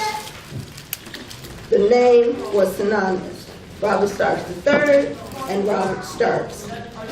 So what I am saying, if a grand jury can find an innocent man guilty, what can happen? What else? So we need to attack the system. We need to move towards some kind of force, some type of a judicial force to force these judiciaries to do the right thing. This is Robert Stark's story. And I do have, it's one sheet, and I would like for the panel to also receive the sheets. The second case is Rebecca Whitby, daughter, 23 years old, college student, and Rebecca Whitby, mother. She was, the mother worked for an insurance company. The daughter, Rebecca Whitby, in 2009 was arrested. You're trying to figure out, okay, why did Rebecca get arrested? Anyone know the case? Again, a problem. In 2009, Rebecca Whitby was a college student. She attended Tri-C. It was finals. She was just about to just celebrate her life, a beginning of a young, beautiful life. Rebecca Whitby had gone out to dinner with a friend. She had a little too much to drink. Went home that evening. Her parents didn't want her to drive after she decided she was going to leave because she was embarrassed that her 2-year-old nephew witnessed her being intoxicated, because the household is not one that tolerates alcohol within the home, which all of us have that right. After a beautiful dinner date, her dad decides to call 911 and ask for a mediator. The police did send officers to the house, 2 brutal cops. The officers approached the house, knocked on the door. The father answered the door. He said everything was okay. The officers wanted to see Rebecca Whitby. The dad just said, well, she's upstairs in the bathroom with her mom. They were just talking about this. The cops brushed past the dad, went up to the second floor, knocked on the door once. The mother answered. She said everything was fine. The officers knocked the second time. She opened the door. They said, we're going to arrest Rebecca. What's the charge, people? Anyone have an answer? What's the arrest for? So if you don't have an answer, we're in 2009. Come 2011, 2 years later, there was still no answer why they arrested Rebecca. The bottom line, that night, those officers struck Rebecca, beat her, threw her to the ground, punched her repeatedly. Rebecca had asthma since she was a child. Her mother, fearing for her daughter, decided to lay her body on her daughter. Officer said, "Get back, or we'll punch you." The mother and daughter, can you imagine this in a household? What was going on? Blood was everywhere. But when these officers were beating Rebecca, vomit came out of Rebecca onto the officer's clothing. He's very upset. Needless to say, I will roll through this. They eventually put the handcuffs on her, dragged her down the stairs, threw her onto her porch where 12 other Caucasian officers were. How did these officers arrive on this house, at this house? No one to today can really say. They stomped her. They threw her on the porch, as her father said, like a sack of potatoes. Witnesses saw this. The neighbors came out. They stomped Rebecca. Then they took her, threw her into a cruiser where someone tased her. She's kicking. She don't know why she's kicking. The electricity was going through her body. She was afraid. They put the mother in the cruiser, threatening to arrest her, put handcuffs on the mother while she's in her nightgown with no shoes, and the father standing there, helpless with his 2-year-old grandson. While she's in the cruiser, the officer's trying to close her legs up in the cruiser, slamming the door. He couldn't do it, so he just pushed them in. After that, they put the mom in the cruiser. Officer started shining lights, calling them everything but the child of God. And I cannot say the names that they called these 2 women. The father begged the officer to please take the mom out of the car. He said, no, she's going to jail too. For what?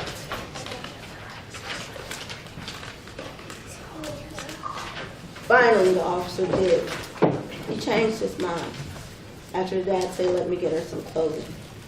Took the mom out of the cruiser, took the handcuffs off. In the meantime, they're begging that they take the daughter to the hospital. The officer said she's a nigger. Oh, she'll be all right. And the other officer said, you know, take her around the corner so I can kick her teeth in. These are statements from witnesses. I don't say that word. This is the second time in my life I have used that word. Once was to the Office of Professional Standards who called me to try and find out what's going on with the case, and 2 is tonight. I don't choose to use that word again. Rebecca's life was turned upside down because of these officers. And what I do have here, and I will hand to the panelists, is reports to show Rebecca was issued a no bill. This is the bottom page of page 4 in the packet that I will be giving you. When she filed her report, her complaint, they issued a warrant for her arrest stating she was armed and dangerous. Said she robbed them, she abused them. Went to court, the judge stated, you're going to jail because this is your punishment. We all, in that day the hearing was held, that jury found her not guilty of all charges. They levied over 11 charges against these 2. Thank you. Right.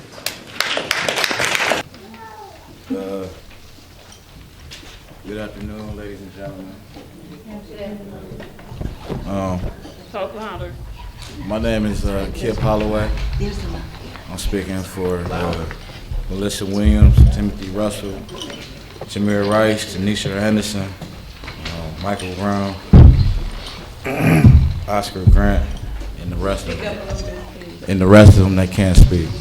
On May 21st, I had hitched a ride from 2 friends that I knew. From that point, I noticed that we was being followed by a vehicle, which I was noticed that I asked the driver why we was being followed. He told me that they tried to break into a building, and I guess the security was following them. They didn't know. From that point, we got into a high-speed chase, and we crashed. We almost smacked the 18-wheeler. The driver did. So when the car crashed, the two males got out the car and ran. At that point in my life, you know what I'm saying, I was really scared. I didn't want to get profiled. I didn't have nothing to do with anything. That's not even to mention that my son was going to be born in 2 days. I was scared, you know, like I had changed my life. Now I'm back in some stuff which I didn't have nothing to do. I ran. I ran into a garage and I laid down, you know.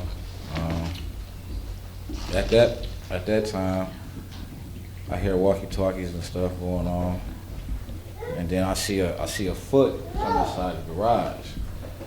So, you know, I tell the officer, my name is Kip Holloway. I'm an African-American male. I'm unarmed. My arms is above my head. It's reached out on the ground. He's like, "Where you at, buddy?" I'm like, "I'm right here." As soon as he seen me, he fired on the ground. My hands up.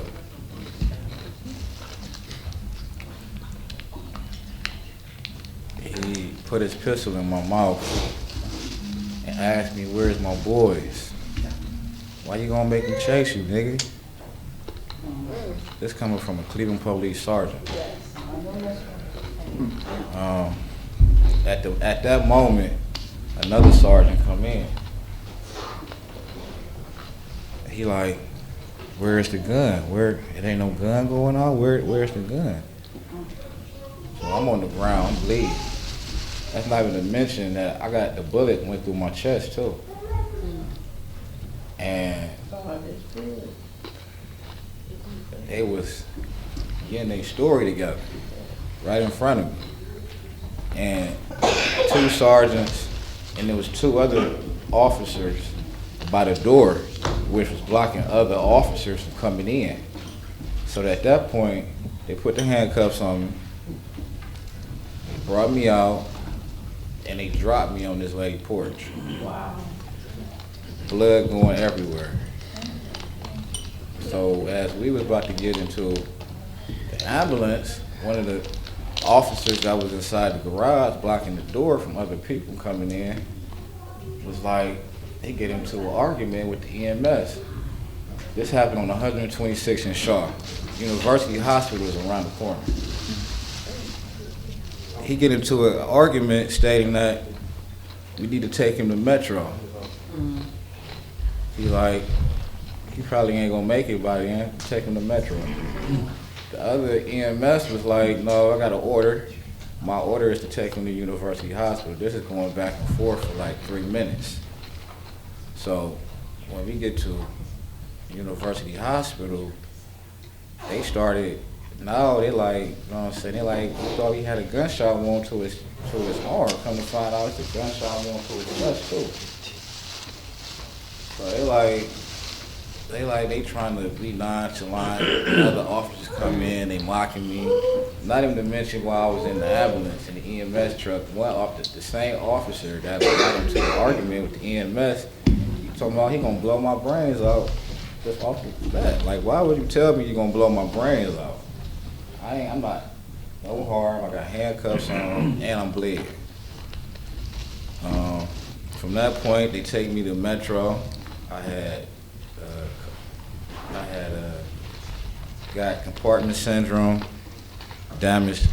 My middle nerve is completely done with. I don't have no functions in 3 of my fingers. I still have a bullet lodged in my chest. I had 3 surgeries so far.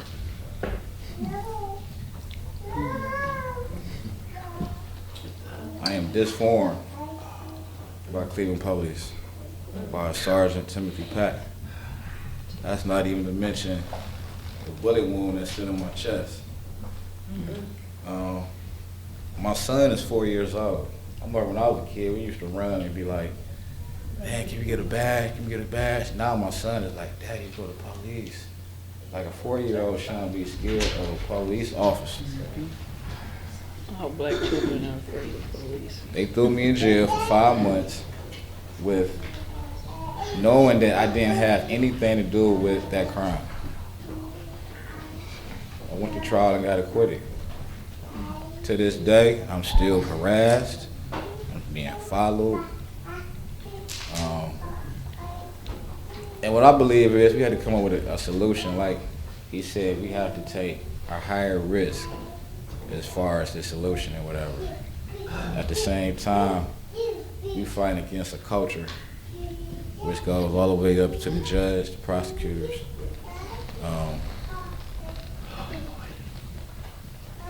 My life is never going to be the same. I can't even hold my son, he's 11 months. I got a possible 2 more surgeries. I have nightmares every night from the same incident. I stayed on 131st, and it's like, it's gunshots go on off and on throughout my neighborhood. Every time I hear a gunshot, I'm automatically reminded to that day. Like, this is not the first time DOJ came here. It's not the second time. It's not the third time. It's not the fourth. Like, they do whatever they want to do. You know, they got a pattern. They got a practice of shooting people. Shoot them first and ask questions last. You know.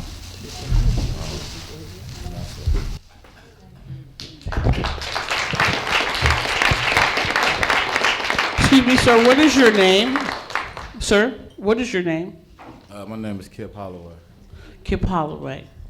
I just want to say to you, God bless you for coming forward and giving your testimony today. It is profound.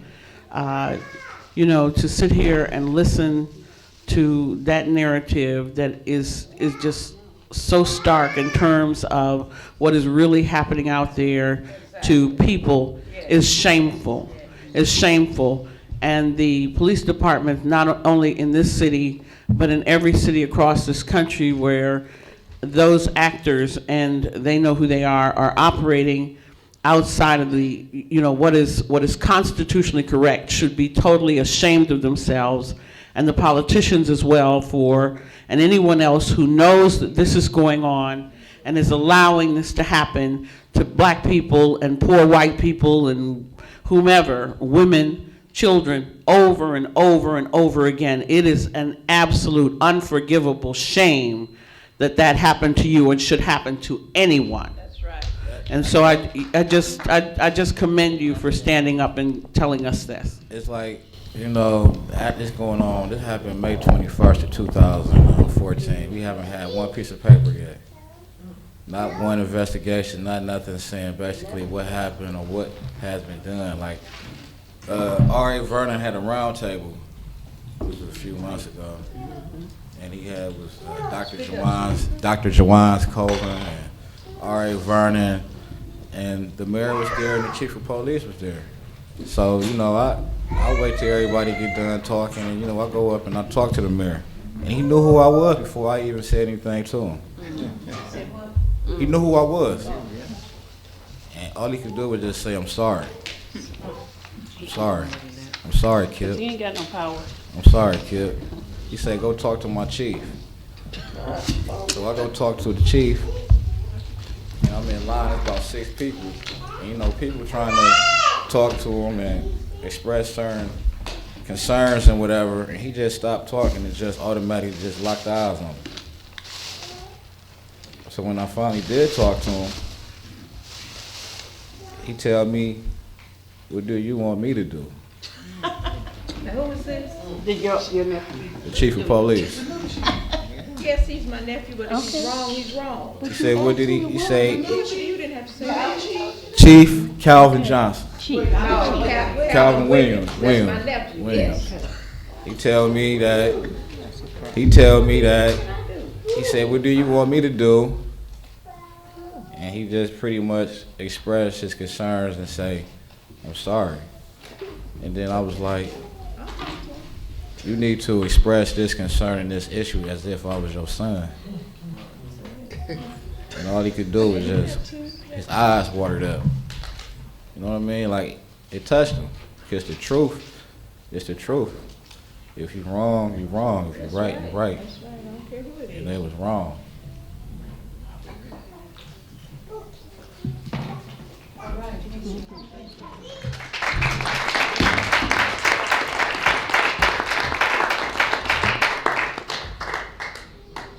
Can I respond really quick? Well, real quick, Dwayne Castleberry, you're next if you want to head down. But do we have somebody named Havard Sunez? Or Harvard Sunez? I couldn't read the handwriting. Elsie Woods. Okay. Oh, okay, gotcha. Okay, Brother Kip, just, as a panelist and as a family member that have,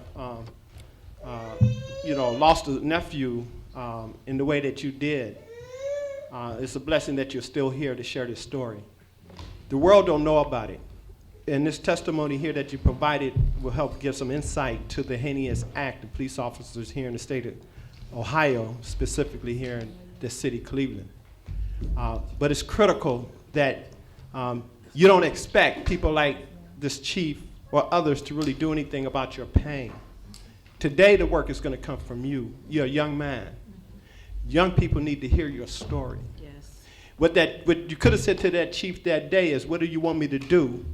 Well, anytime you can have a opportunity to speak on a platform to youth concerning what happened to you is a critical move, because it continues to bring to reality this heinous act of what happened to you.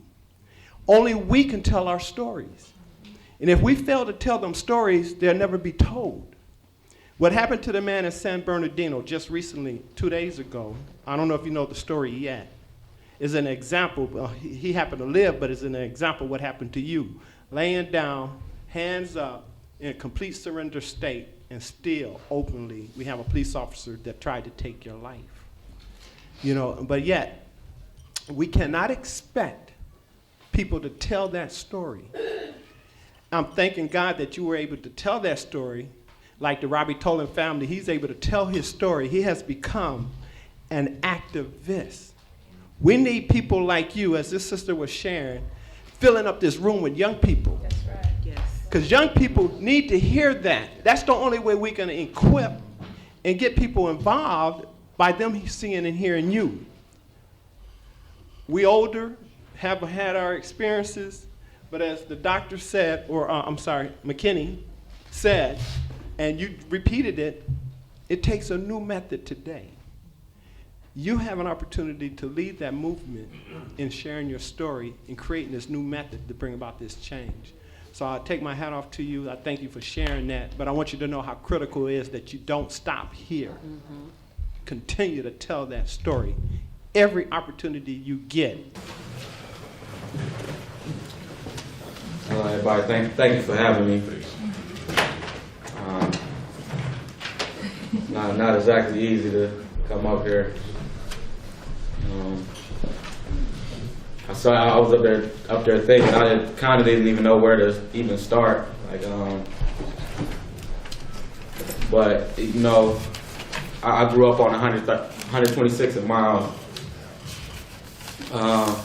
We dealt with a lot of negative police. Police would come over, beat up the older cats and everything. It's what I would see growing up. But as I got a little older, we moved to Slavic Village. Over there, it just was a completely different world.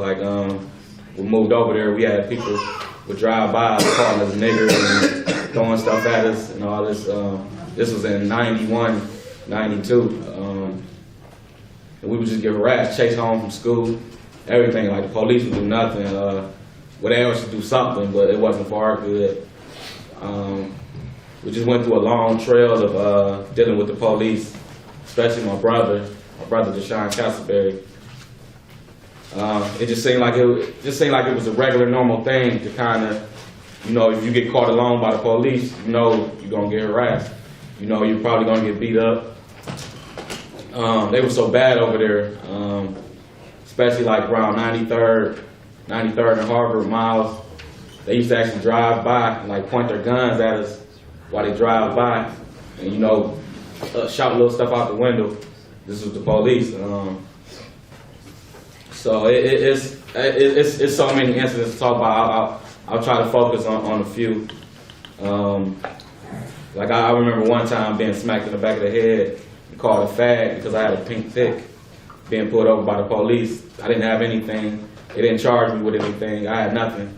But just the fact that, this is this constant bully mentality that they have in these poor neighborhoods against young black men, young black women. I remember a friend of mine, we get pulled over, it's a group of guys, it's probably like 10 guys, and there's one girl. So they check us and everything, but they make the girl take her bra off, and like she had a big chest. They made her take her bra off, and she had to bend over and like shake her chest, and they said to make sure she didn't have any drugs on her.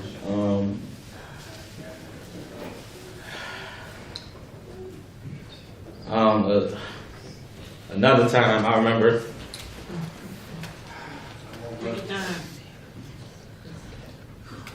Take a minute, take a minute. I'm sorry, you just get fed up. It's all right. It's all right. That's been my whole life, as far as I can remember. I remember one of my friends getting into a fight. He wound up fighting with a white guy. This is on 78th and Harvard. He fights with the white guy. The white guy's mother comes out. She just gets to throwing stuff, swinging at everybody. Get away from my son, niggers. All this, even though it was a one-on-one fight, we break it up and everything. We try to separate it because we were cool with both sides, So we finally break it up, take my guy back home, and we come walk back. And the white mother, she sees us. We had nothing to do with it. She points to us and says, there they go right there. So we basically get on our knees. We knew what it is, knew what it was. I get on my knees, next thing you know, I just remember getting grabbed on the back of my neck, and the back of my pants, just like lifted up, just slammed on my chest. I just remember blacking out. I had a bruised rib, and they just didn't ask anything.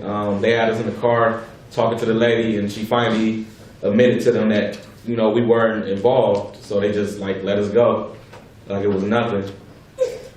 But this was some key behavior. This is my personal behavior. My brother, he has mental issues, so his altercations with the police were way more than mine. And this is over through the years. He basically, they knew him by first name. They knew him by name. This is how much they had these altercations with each other. So recently, last year, my brother rescued 2 dogs. One of the dogs was about to get put to sleep. They were 2 pit bull terriers.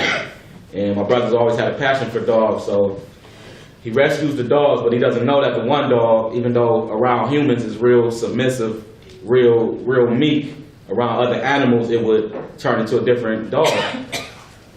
So one day the dog got loose and it attacked another dog in our front yard. And they had a fight. So this kind of turned the neighbors against us, to where my brother, he has fits where he gets loud, stuff like that. Like we would get the police called on us like every other day. It was just a routine. They would call the police every other day. So we keep having these altercations. The police would come in the house. They would literally like beat my brother, tase him, stuff like that. Even one time they gave him a sedative, and a lot of this stuff wouldn't even be on record. We couldn't find none of this stuff on record. They would just beat him up and just let him go. A lot of times they would arrest him and let him go. But this led to my brother, he was a bit paranoid. Plus we stay in Slavic Village, which is a very bad neighborhood. And people were always getting shot. Matter of fact, the day before yesterday, I haven't even seen it on the news, but I couldn't go to sleep because there was a shootout going on. But they, this is Ottawa, off 71st, right off 71st and Harvard. But the police, they come to the house to serve a warrant about the dog, and it's like 4 in the morning, and they called and they don't announce themselves. So they just call out Sean Castleberry. So my brother, he gets out with a gun. Like he doesn't get the point of anything. The police just start firing. They from I was upstairs. From what I heard, there was like 2 clips unloaded, and my brother shot once back in response. Fortunately, they didn't kill my brother. They shot up a van with 4 people in it. By the grace of God, none of them got killed or hurt. My brother ran out through the backyard. After he ran through the backyard, they came into my house. We got interrogated for probably about an hour or two. For probably about an hour. They come down. They interrogate me over and over again. They tell me to call for a ride. When I called for a ride, they said I can sit in the car because it was 4 in the morning. I didn't have any shoes on. So they tell me to sit in the car, call my ride. I'm waiting on my ride. My ride shows up. It's my sister-in-law. So I'm telling the officer to let me out the car. The officer says he can't let me out the car. So I asked him, like, I came in here willingly, like to call and wait on my ride, but he wouldn't let me out the car. So like an hour passes. I'm still asking him. Me and another guy, we keep asking him, like, why can't we get out the car? So they don't tell us nothing. They like, we're sitting here just like you are. Another hour passes. They finally catch my brother. So I'm in the car for like 2 hours at this point. They catch my brother, so I asked him, like, y'all called him, can I get left out? They like, we don't know what's going on. So another hour passed. At this point, I'm in the car for like 3.5 hours. You know, they haven't told me anything, haven't read me any rights or anything. I have a panic attack. I literally have a panic attack, but they wouldn't let me out. They wouldn't let me out the car. I get the kick in the back of the car, trying to hit everything to get out until somebody on the street finally sees me and they say what's wrong with him. Then they finally let me out the back and they finally call EMS. You know, so I just to speed things up. I go to the hospital. They follow us in the hospital. My other brother just got off of work. They snatched him out the room. They interrogate him and his friend. They had nothing to do with anything. We just get harassed the whole time in the hospital. So I finally get released. I come home. My house is tore up top to bottom. They went through my whole house. My brother stayed in a downstairs apartment. I stayed in an upstairs apartment. They came in and tore my house up top to bottom. Since then, we've been getting harassed by the police. We've been getting housing violations out of nowhere. I've even got a ticket for walking in the middle of a blizzard on the side of the street. I got a ticket, and I knew what it was because I was found guilty, and the other guy who I was with was found not guilty. It's like I've been targeted since then, and it's so much more to it. I wish I had more time to tell you more because it's still an ongoing thing. He goes to court on the 20th. We've been getting blackballed out of any information. It's basically hell right now, and we're trying to find out what we can do legally or whatever to get this harassment off of us, to get legal help or whatever. I don't even know. But I thank you for allowing me to tell my testimony about my family and what we're going through right now.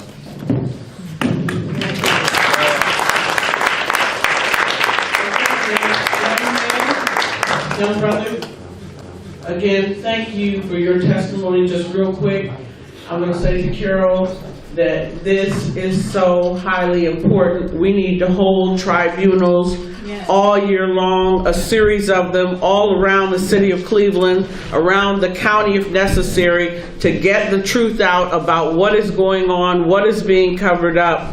We need to get the truth out. These people are being brutalized, and we do not know about it. It's not coming out. The media is not telling the truth. The people are afraid to talk. You've given them an opportunity to come forward. We need to keep this going. The series needs to continue all year long. And I'm wondering also also if we need to not be at court for some of these cases. Gotta amp it up. Yes.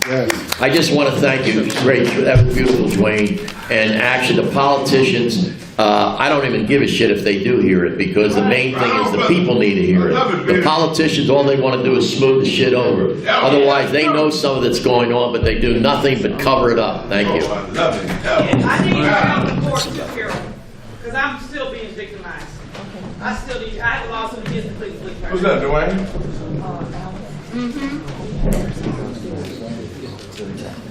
Dwayne, if I could talk to you as well afterwards, I know a number of attorneys that litigate these kind of cases on a regular basis.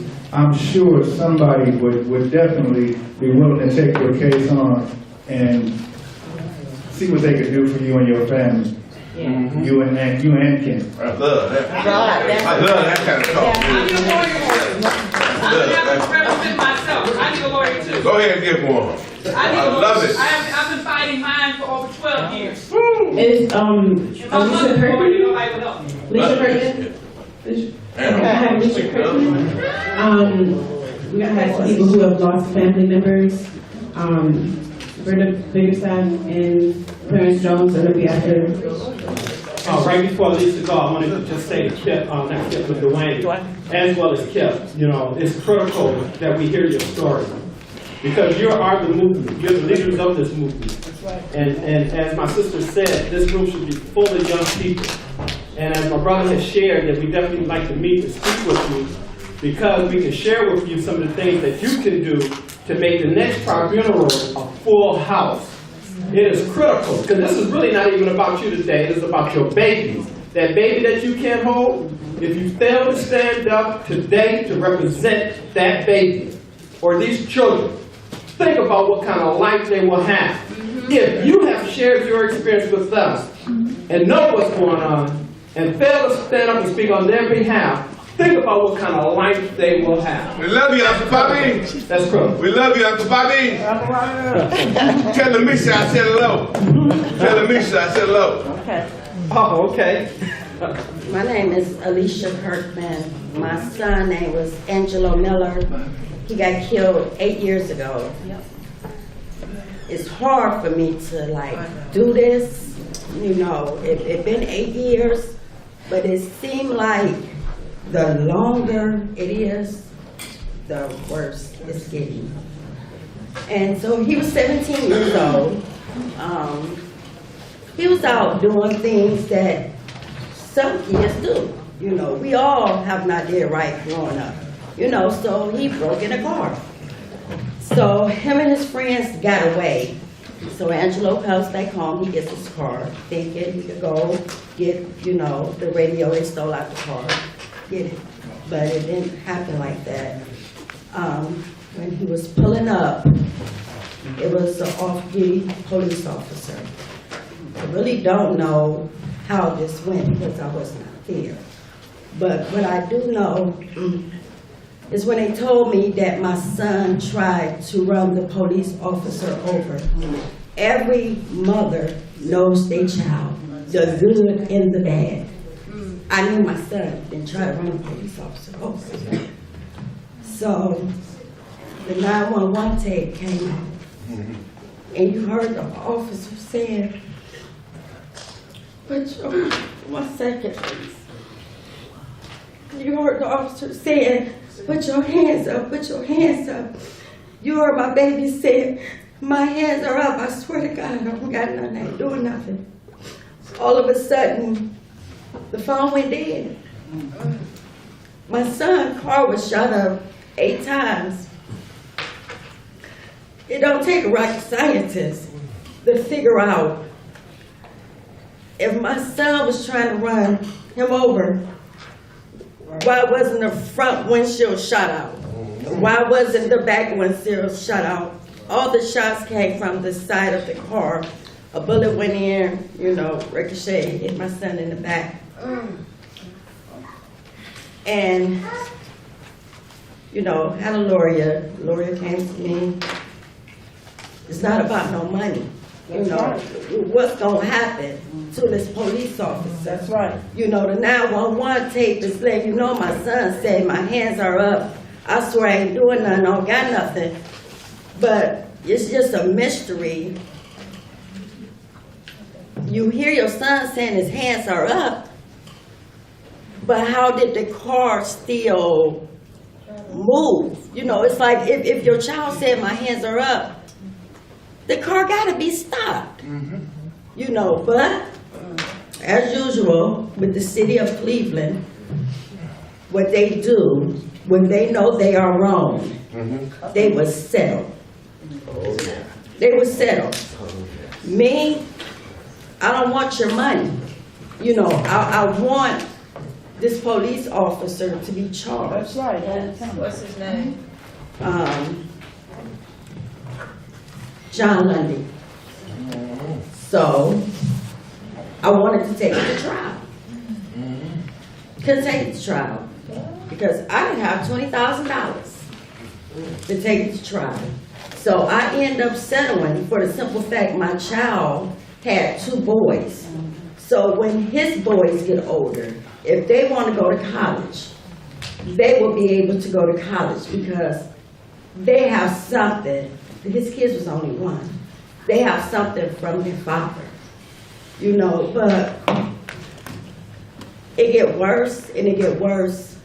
Like every time you're watching the news, you know, ever since my son got killed, it seems like it's getting worse and it's getting worse.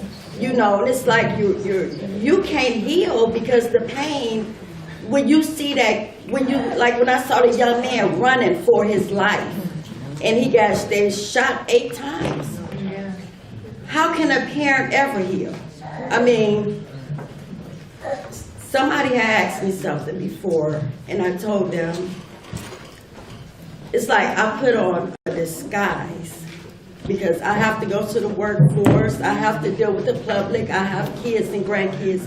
So I have to put on the disguise because when your child is taken away from you, your life will never, ever be the same. That's right. Some things you can't listen to no more, some things you can't watch no more, some things you can't cook no more, some things you can't eat no more. That's how sickening it is. It's a pain that we deal with. We can't explain. You know, you have to be that parent that loses that child. That's it.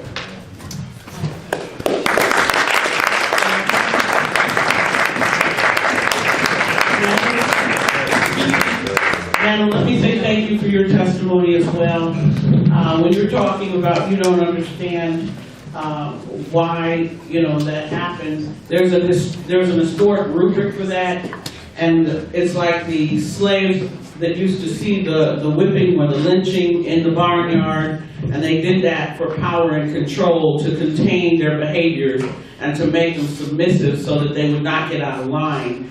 And as we see with the exacerbation of these extrajudicial killings by police officers, it's very much the same. One of the things that they're not dealing with is they're not dealing with the psychological trauma that is inured as a result of black people and white people, people who are marginalized and feel a sense of powerlessness because of that, who are constantly bombarded with images of people like themselves who are being shot down, who are being beaten down, who are being handcuffed, who are being suppressed and jailed. And it is the psychological imagery that we would watch these videos over and over again on the internet, as well as what we're seeing on television and hearing about on the radio, that no one is even dealing with the psychological impact of how that's affecting the black community and the brown community and the poor white community. No one is dealing with that, and it is having a profound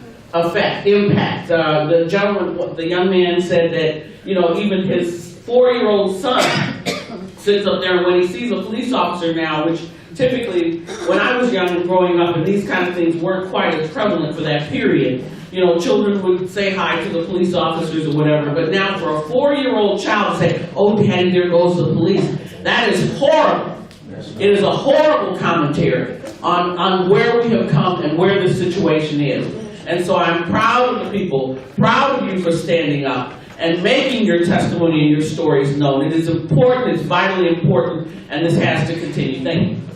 Related to Genevieve's initial point and the flip side of it, we have to accept that some of these police officers who are committing these wanton murders are sociopaths. Yes, they are. And we have to have a zero tolerance policy for sociopaths on the police force. That's right.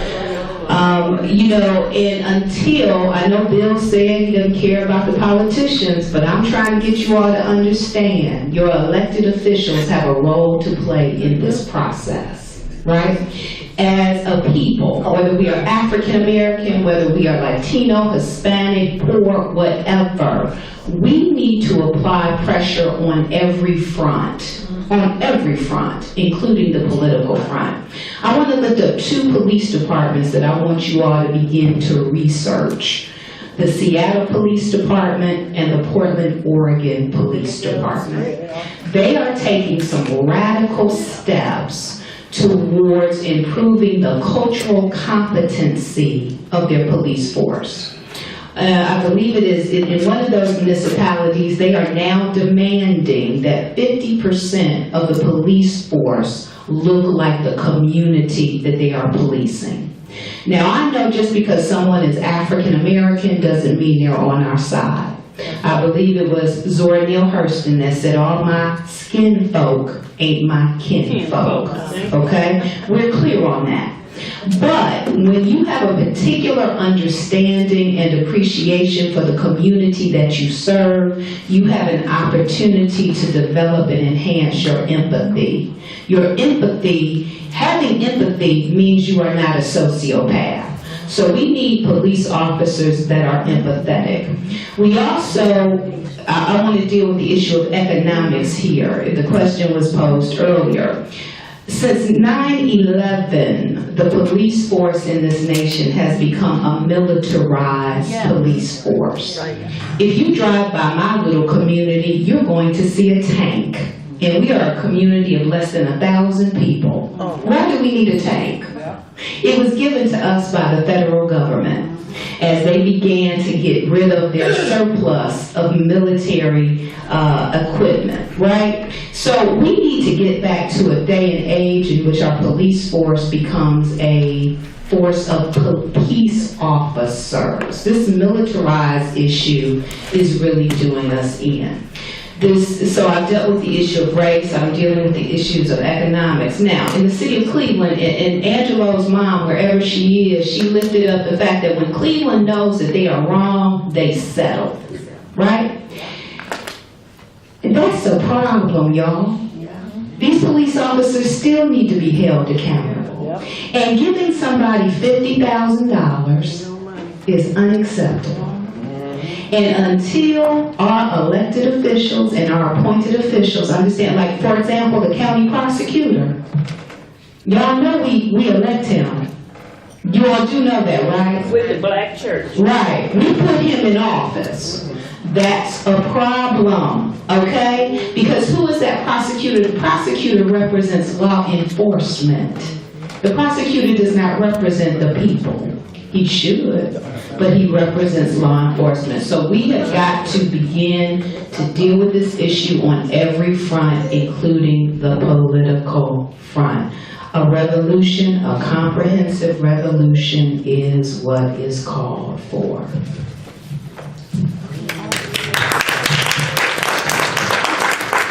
So to just bring a little bit of theory and another lens into this conversation again, what Genevieve was talking about is a phenomenon that has been studied, and a scholar by the name of Dr. Joy Degree has written a book on it, and it's called Post-Traumatic Slave Syndrome. That's right. And this syndrome is passed down from mother to child in the mitochondrial DNA. So we need some scientists on our team too. That's right. We need them here because this has been proven. The stress that comes when a mother is carrying a child is passed on to that child. And this is one one of the reasons, right? Because there are lots of reasons. But this is one of the reasons why our youngsters will go from 0 to 60, like that. You stepped on my shoe, I'm going to shoot you. Because this is trauma after trauma after trauma. So we need to understand that while race is a social construct and we're talking about these social identifiers that the government has created to put us in boxes, it now has a biological effect on us. And so we have to address that as well. That's deep.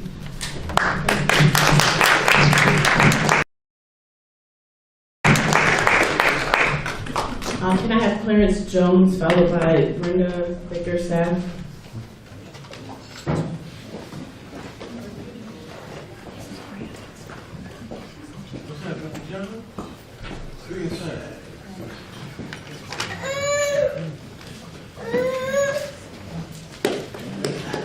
Like this shut up, what happened? Huh? Shut up. How everybody doing? I'm Clarence Jones.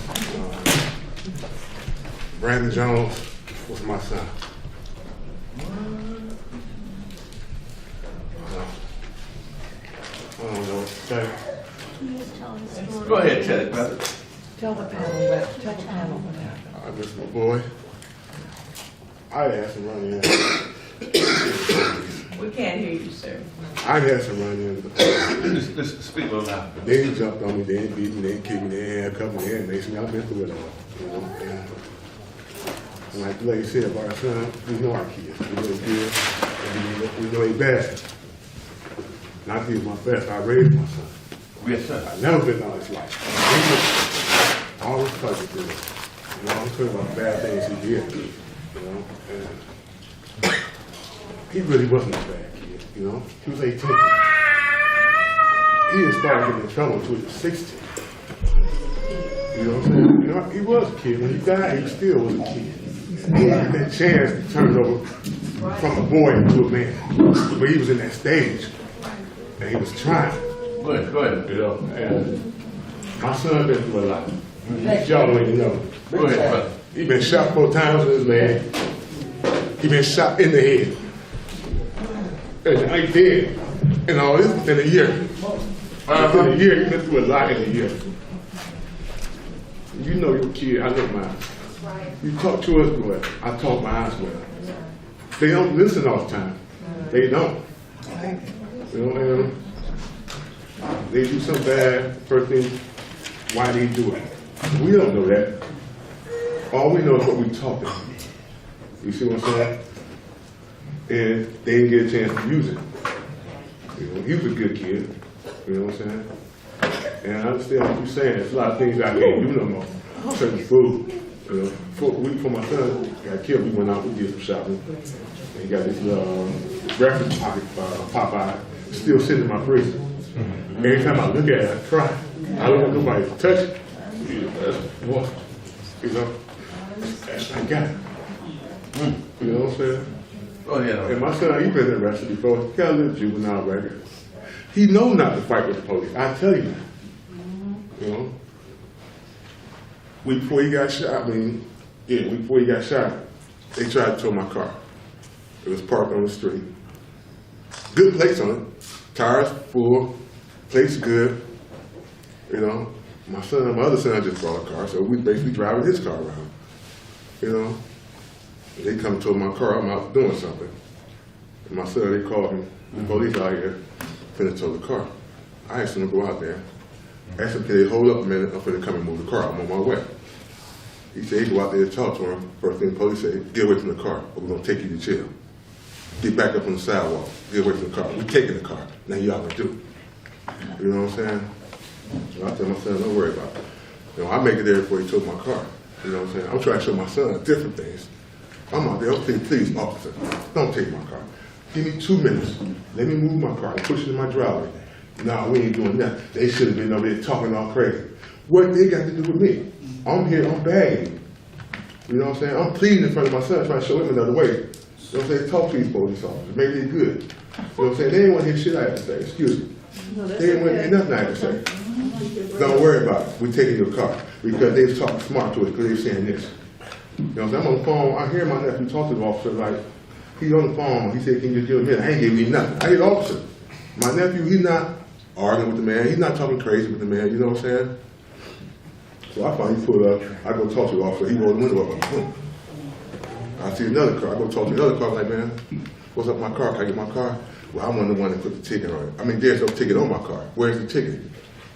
Well, we came over here the other day and we marked on the car. Where's the marking at? You talking about the marking? He showed me the marking on the tire. The man marking on my tire was, you couldn't have just put that on my tire because it's worn. You barely can see what it say. You can't even see what it really saying. You know what I'm saying? What did you write on there? You put a number, you put a date. What did you put on there? You can't even see it. You know what I'm saying? I'm pleading. I'm pleading. My son, they ain't got to bag them. They're going to take the car anyway. They're going to do what they want to do. Boy, shut up. Let me handle this. Let me do what I do. You know what I'm saying? So I told him, all right, Daddy. I'm staying out there pleading, but please, please, please don't take my car. You know, I'm talking to the lieutenant, the way he got a sergeant down there in white shirt. I'm talking to him. It's out of my hand. I'm like, man, just let me move the car. You know what I'm saying? He's like, I tell you what. If you can get a tow truck here and get the car and move, you can have the car. I said, hold on, wait. Your tow truck on the way. Your tow truck was on the way before I got here. So what are you trying to do to me? What are you feeding me? This is some bullcrap you're feeding me. If I can get a tow truck here, it's going to take me 30, 45 minutes to get my tow truck here. Yours on the way. Yours will be pulling up so before I even get on the phone. And shoot up before I get on the phone, got to call my tow truck. Here comes this tow truck down the street. I said, what type is this? You know what I'm saying? Another cop was saying that, well, your son and them, they shouldn't have been out here talking all smart to the officer. I'm like, was you here when he was talking to him? Like, no, I wasn't here. He's like, I believe my officer. So it's my prayer book now? That's why it's my prayer book. I said, that's why people don't like y'all. Y'all have no compassion. Y'all have no understanding. You know what I'm saying? That's why they like us, well, I don't. Okay. And with that, I said, y'all did y'all job. My car, y'all towed my car. Y'all can leave my place. I'm gone. You know what I'm saying? They looking at me smiling and laughing, and I turned back. I said, it ain't no joke. It's serious. Because y'all have to tow my car. You know what I'm saying? And when I said for my son, that's why we don't like them now. I said, I feel you, man. But you ain't got to be like that towards them all the time. You know what I'm saying? I used to feel that there was good officers out here. But now today, hell no. I don't believe it. I can never look at another cop and say, he might be good. That's right. You know what I'm saying? I can never say that. You know what I'm saying? And just like they look at all these little black kids running around these poor neighborhoods, they all bad. All cops are bad. That's right. That's right.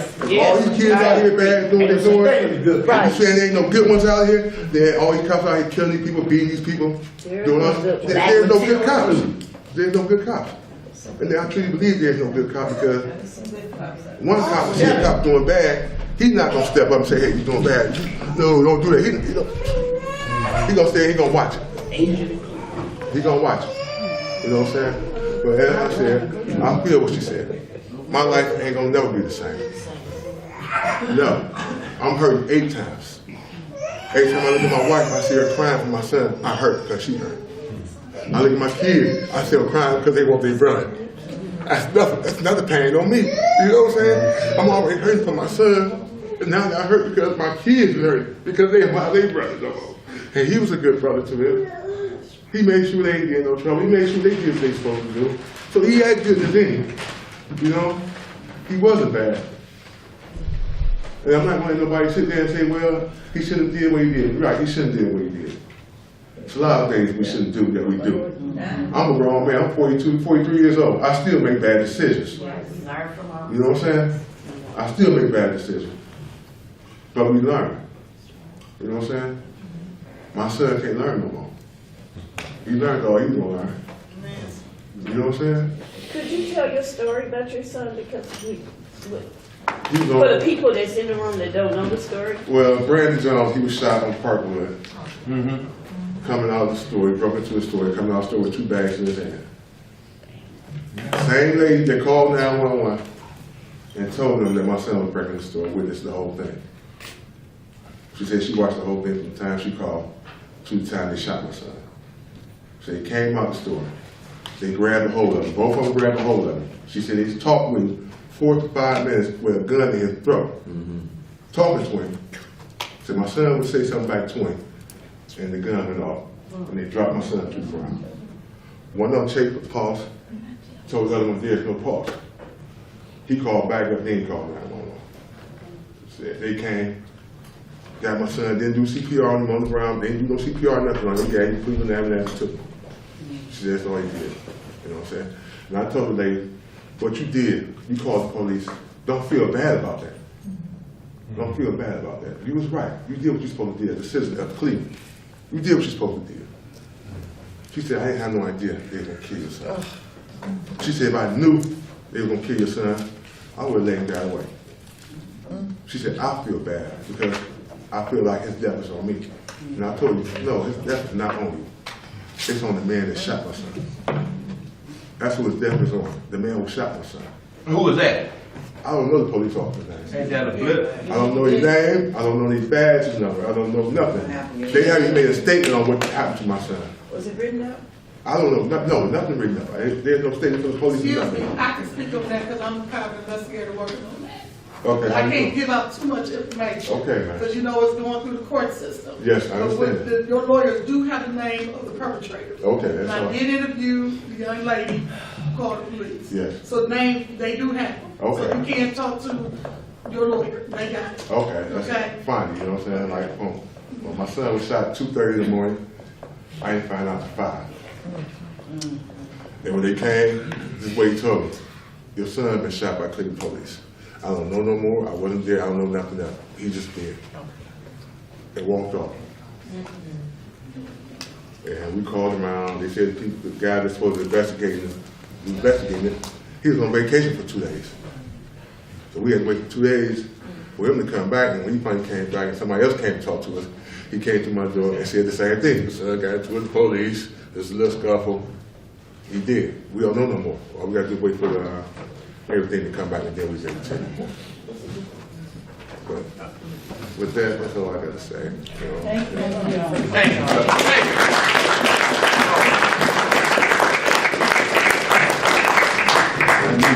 I'd just like to thank Mr. Jones for coming out because it's been such a recent time since Brandon was killed.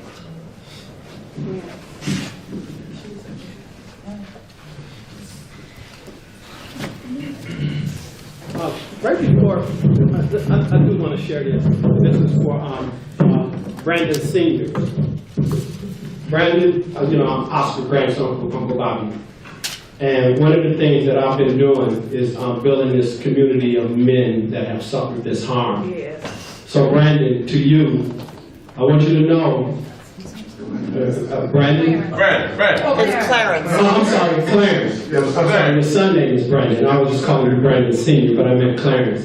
I'm definitely going to share this with Tracy Martin, Ron Davis, who's the father of Jordan Davis, the loud music, Kendrick Johnson, father of Kenneth Johnson, who's the father of the young man that was rolled up in the wrestling mat. My point is this, is that I've made contact with all the fathers, possibly all the fathers that I could make contact with. And you being a new father to this, we want to be able to support you and speak with you and help guide you through some of this stuff that you're going to go through, and also in hopes to bring clarity and understanding of what it's going to take on your part to not only just stand and speak on behalf of your other sons that are still living, but the Brandon himself whose life was taken. So I definitely would like to speak to you after this tribunal and get your information and bring you into this fatherhood. You know, you're not alone. I just want you to know that. You're not alone in this. We've been through this. We understand the pain and the anger and how easy it is for us to become real reckless with the anger. You understand what I'm saying? I understand, yes. Okay? So definitely let me speak to you before you leave. Because this is being videotaped, I want to say something that is very obvious to virtually all of us who are here. If Brandon had been white, he'd be alive right now. Only because he was committing an economic crime, right? Frankly, even if he had killed somebody, he would still be alive. We have the mass murder that took place in Colorado. I know that man injured 127 people. But he is alive today, and soon, we guess, he will stand trial. But they are killing black and brown and poor people, male and female, young and old, with impunity, as Ed Little said. But if you're a white person of means and you commit a crime in a particular community, you will have the benefit of being arrested. You will have the benefit of all of your rights being honored. And if you are convicted, you might have the blessing of a diversion program. Yes. Right? You might not even have to go to jail. You might not even have to pay a fine. That's right. But if you are black, brown, poor, you don't even get the benefit of a trial. It's a horrific dynamic. I'll put it in. This is a country that wants to take other nations to task for human rights violations. But the United States of America is supporting domestic terrorism against its own people. Right. Yeah. And we are hypocrites. They're doing it. Yeah. We are hypocrites. Yeah. We are hypocrites. So America, until you begin to deal with your own vile actions, you need to keep your nose out of other nations' business.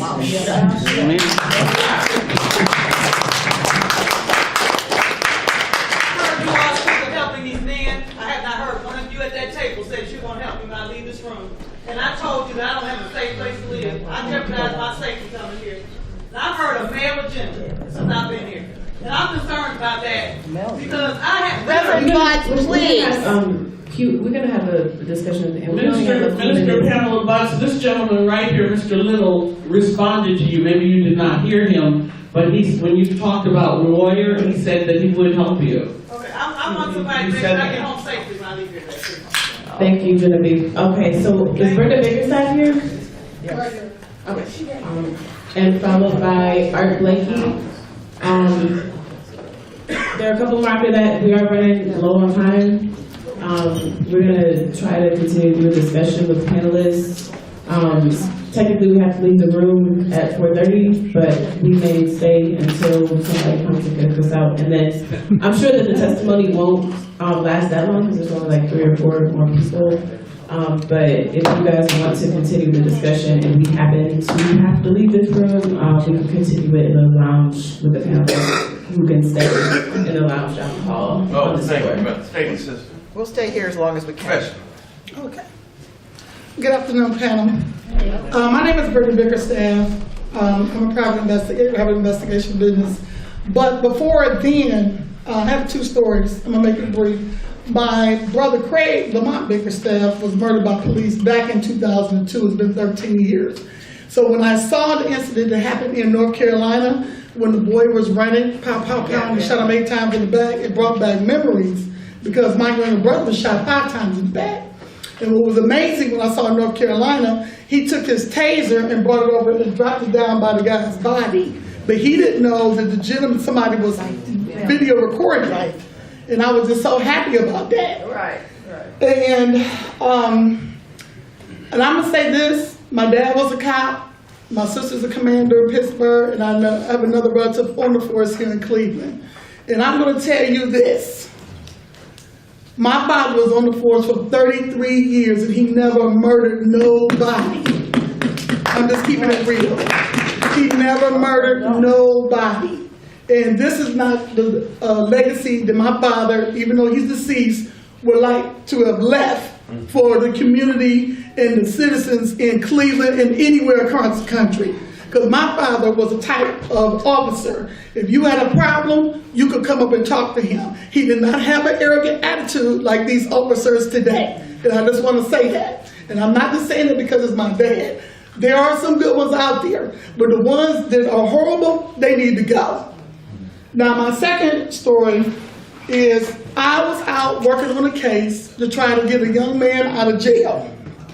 Where this particular detective, Vincent Lucarelli, was sleeping with the victim. So what he did, he put a false indictment on me back in 2012.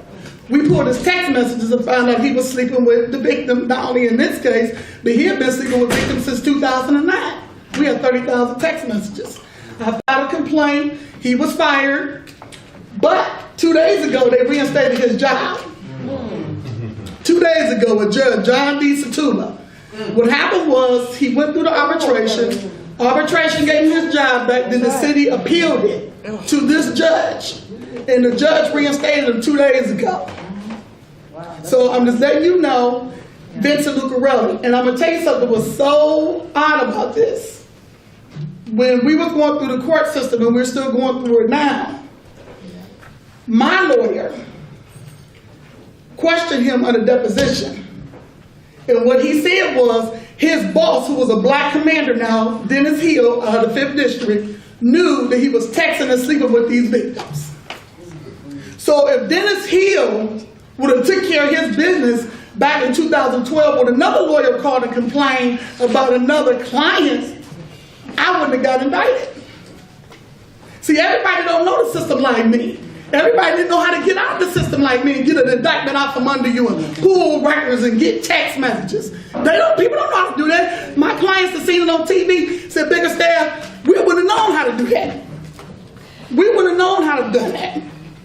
We don't have money to do that. And we run across this every single day. And anybody that's familiar with the court system knows, if you're poor and black, you don't have nothing going. And it's sad to say, I hate to say it, but it's true.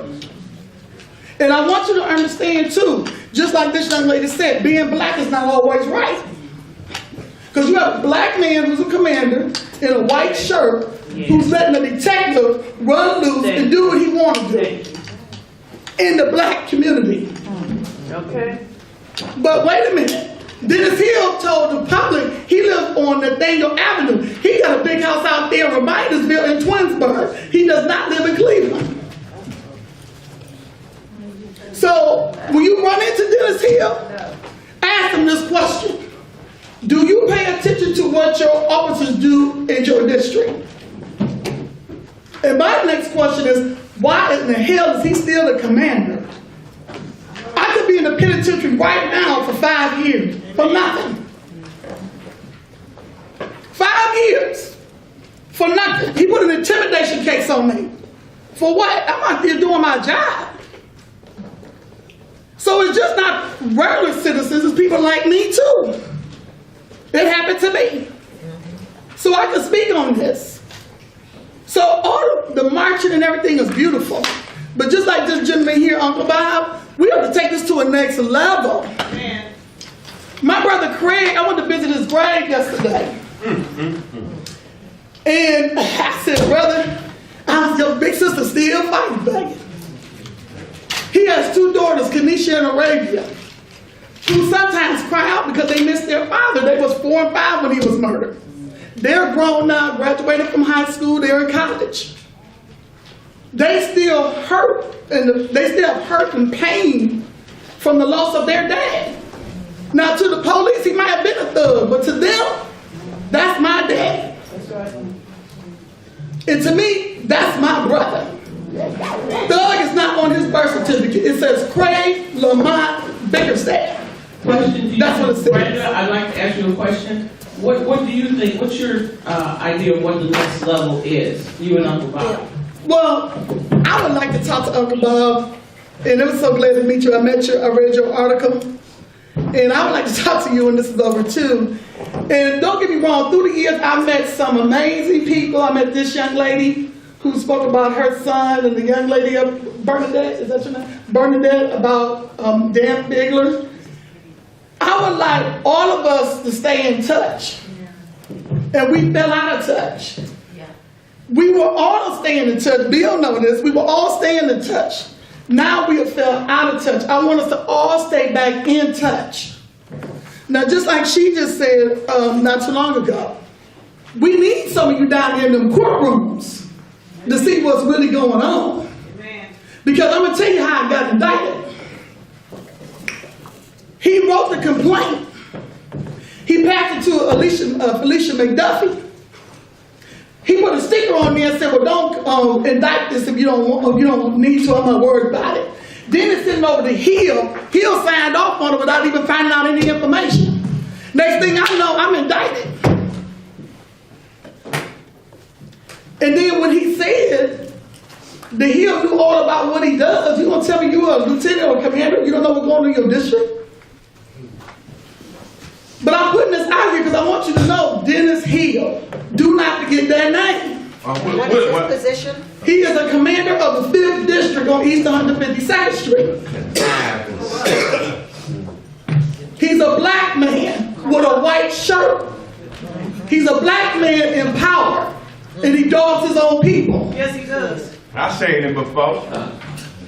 I want to say a few things. I want to say that April 14th is Tuesday. Yes, ma'am. And everyone in this room and their friends, etc., need to be out there.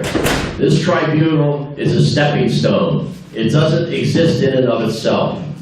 We're saying on April 14th across the country, it's no business as usual. It's stop police murder, shut down. No school, no work, stop business as usual. We will not go back. That's the rallying cry. April 14th. Everyone in this room should take cards. What time? And they will begin by reading the names of people murdered by the police across this country. 3 o'clock, northeast corner of Public Square. Get away from your mouth a little. What? 3 o'clock. And we'll read the names, and there'll be a huge banner of the stolen lives, people murdered by the police. These are our loved ones. These are our people. And we're going to have a huge banner. We're going to go through Public Square, that whole area, and beyond. But I want to just call on people, though. Get these cards. Get them out. Get them to people. And be out there on April 14th. That's the rally cry right now to get us back into being in the streets and actually no business as usual. The business as usual is what we've heard today. The business as usual is brutalizing and killing black and brown people. That's the business as usual. We cannot have business as usual anymore in America. And April 14th is a very important stepping stone to say no more. Thank you. And we got cards, and people should sign up, whatever you have to do, but mainly get cards, get to your people in church tomorrow, get those ministers to talk out about it and say, be down April 14th, right there, the mall off the northeast corner of Public Square, 3 o'clock. I thought it was blocked off or how? Okay, and I just want to say this one last thing. The young lady, I think your name is Dr. McKinney. No. Reverend Lewis. Reverend Lewis, I'm sorry. That's all right. Reverend Lewis was saying, you may not think the politicians is held accountable. Yes, they are. Remember, I'm somebody's mother, somebody's sister. And all of these people in here are too. And if they do me like that, they'll do you like that. That's right. Just don't get away from that. And just remember that. Dennis Hill. Thank you. Okay. For the mics in 10 minutes. So we are going to have these going on very soon. So the last 3 people will be Art Blakey, Jeremy Goodstein, and Joaquin Bashir in that order. So you can just come up. I'm not going to announce. So. Okay, come down. Hello, my name is Art Blakey. And yeah, I can sit up and talk about all the abuses of police brutality that I went through in my life and my family, but that would take much more than 5 minutes. So I'm going to just harp on one incident with my sister. Her name was Kiana Nicole Blakey. She was killed on August 18th in 1989. And there was a cop, Cleveland cop, who was at that point was an off-duty cop who was stalking my sister, wanting to leave her, but he was much older than she was. She was only 19 years old.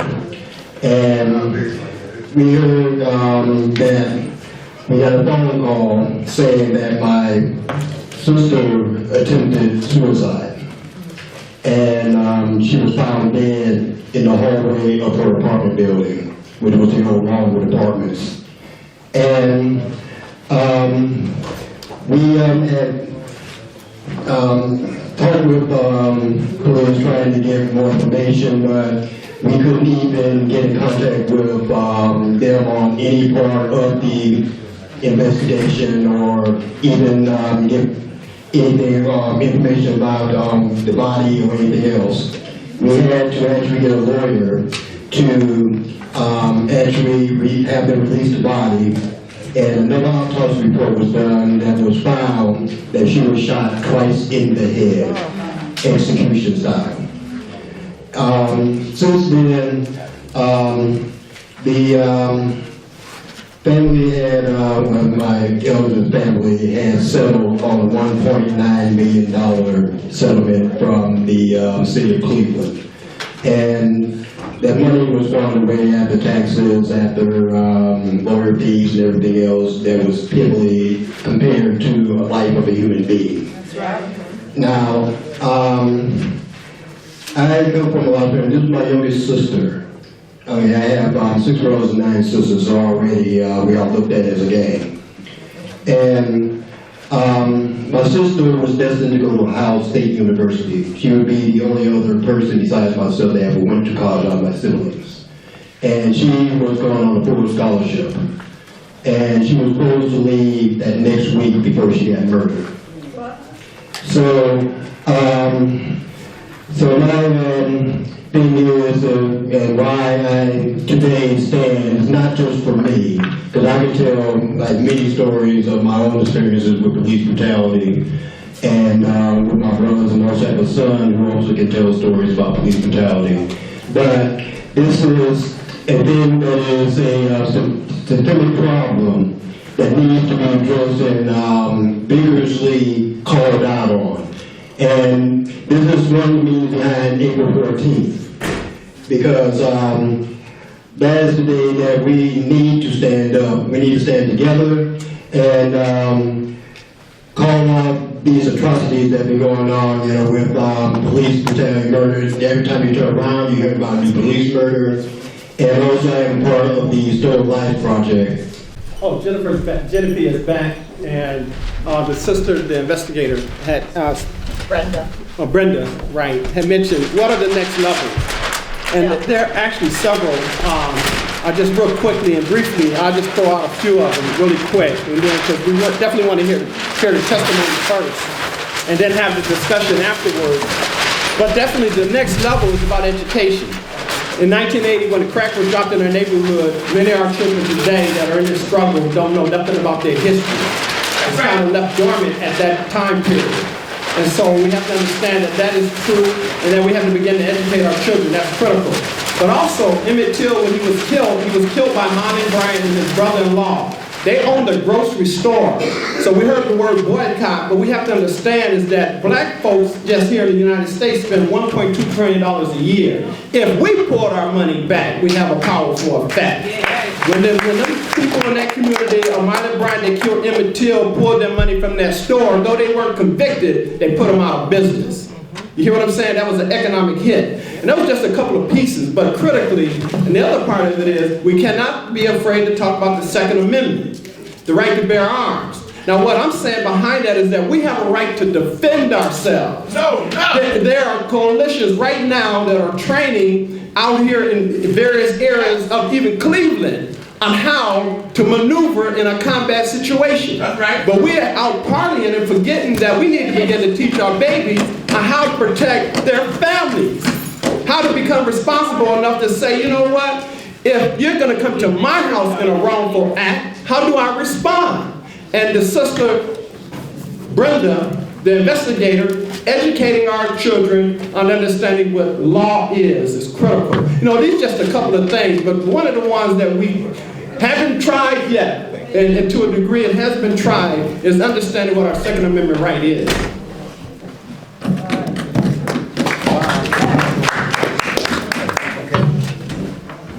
Yes, my name is Jeremy, and back in Jeremy Boosting. Back in 1981, I was handcuffed in a police station and beaten brutally.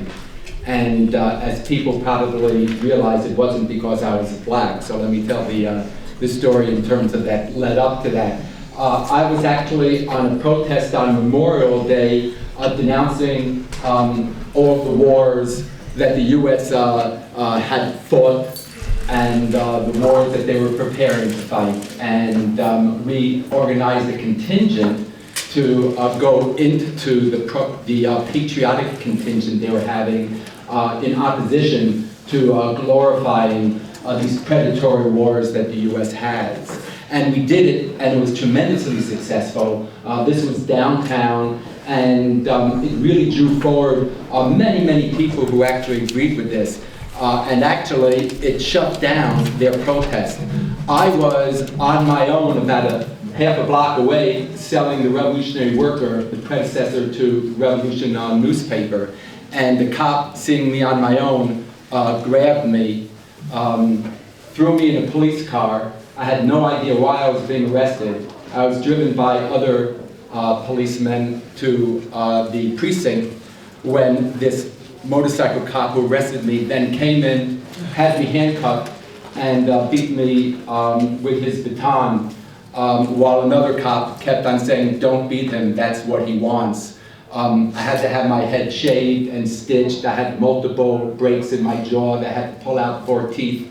They broke my hand, dislocated it. And even with all that, this is nothing compared to many of the stories, of course, that have come down. I had so many phone calls in the aftermath of that, all by younger black people that wanted to testify to me because they had heard about this. It was in the news about what they had witnessed. One of the things I know they brought up was the fact that, like myself, while I was in jail, they were all brought to St. Vincent's Hospital. I don't know if this is still true today, but I was dismissed, being told there was no problem with me after I was brought to St. Vincent's. They all said that the people of St. Vincent's actually had an agreement with the cops in terms of covering over what was happening. As soon as I was released from jail and went to the hospital, they wouldn't even let me go home because of all the breaks they said would get infected into the, the core of my bone, and that it could lead to something terrible. I had to be admitted immediately and stay in the hospital in order to recover. So, this is the way things get played out. And then when I found out what I was charged with, you could all guess. It was assaulting a police officer, right? And you actually had a police officer there who witnessed this whole thing on the stand, testifying that nothing happened, in order to counter a very young man who was a teen who came to testify that while he was a prisoner, he witnessed what happened to me.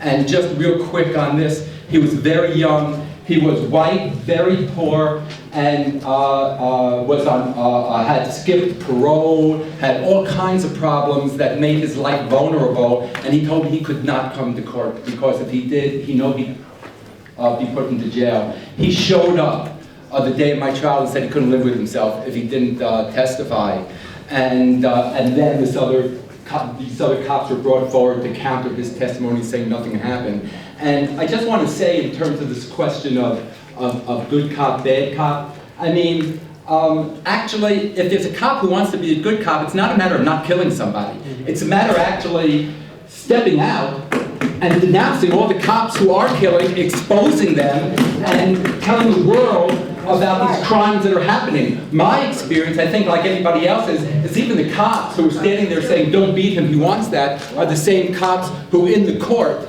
basically testified that nothing actually happened. And from my knowledge, the only cops who have ever done something like this, like the cop who stepped forward saying that the veteran cop in his car told him to shoot a black youth because he was a freebie. This was in New York City because the black youth was running. And the cop told the new cop, "Shoot him, he's a freebie," that he came forward and exposed this, and he had to leave the force. The only stories I know of cops who have actually come out and tried to be good by denouncing this and exposing this have actually had to leave the force. Now, I just want to end by saying that back then and also recently, because I was arrested for the protests against police brutality, I've had folks come up to me who have known me and then see what happened to me and have questioned, like, is this wise in terms of my family, and the kinds of ways that this could actually really put you in trouble. And, you know, when you think about the thing they're saying, what's implicit in it is that because you're white, you could actually utilize the kind of privileges you have to just lay low and have none of this happen to you. Why would you step out and actually do something like that? And actually, the way I want to answer this is by just relating a discussion I had in the neighborhood where Brandon was shot, but it was coming from a very different perspective, where I went up to one of the youth there, you know, to talk about April 14th. And he was a youth, like a lot of youth, who was kind of full of attitude. And he kind of challenged me, what are you doing in this neighborhood? Have you ever been brutalized by the police? And I understand that, where it comes from. When you live in a society where there's so much white supremacy and so much division, you know, you could understand people asking this question. And I said, well, actually, I had been brutalized by the police. And I ran it down and I said, actually, though that means nothing, because I would be here protesting, even if I wasn't, because anybody who took any kind of moral stand would have to come out and protest when they see a slow genocide happening to a people, when they see brutality and an injustice happening to a people. You have to come out whether you've witnessed that yourself or not. And I think that is profoundly true. And this is what I had brought to other people who are coming from a very different place than this black youth. They're coming from the place of how could you possibly make this sacrifice when in fact you can get by. And my answer really is, how can you not? How can you possibly live with yourself in a world like this? So I just want to conclude by saying this is really wonderful that this is happening. I think it's very needed. I am a revolutionary communist. I very firmly believe we need a revolution to have a society where people can flourish in totally different relationships that get away from this. But I also believe that every single person, whether you agree with that or not agree with that, whether we argue about the question of what the goal is, needs to be out on the streets, protesting, having no business as usual, shutting things down and struggling in every way we know to stop this injustice from happening. Thank you.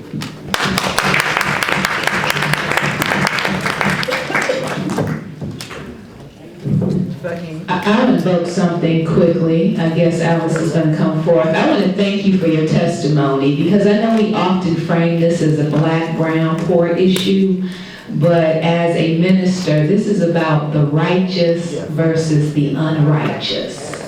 And we need to begin to identify people based on their moral character and behavior, because it's going to take a multicultural army to deal with these issues. And if we alienate our brothers and sisters who are of European descent, we will be making a huge mistake. This gathering today is representative of multiculturalism. There are faces of every shade in this tribunal today. So let us not be fooled basically into thinking that this is a racial issue. It is on some level. But when we pierce the surface, if we puncture the perceptions, this is about the righteous who are willing to take on the unrighteous. Thank you.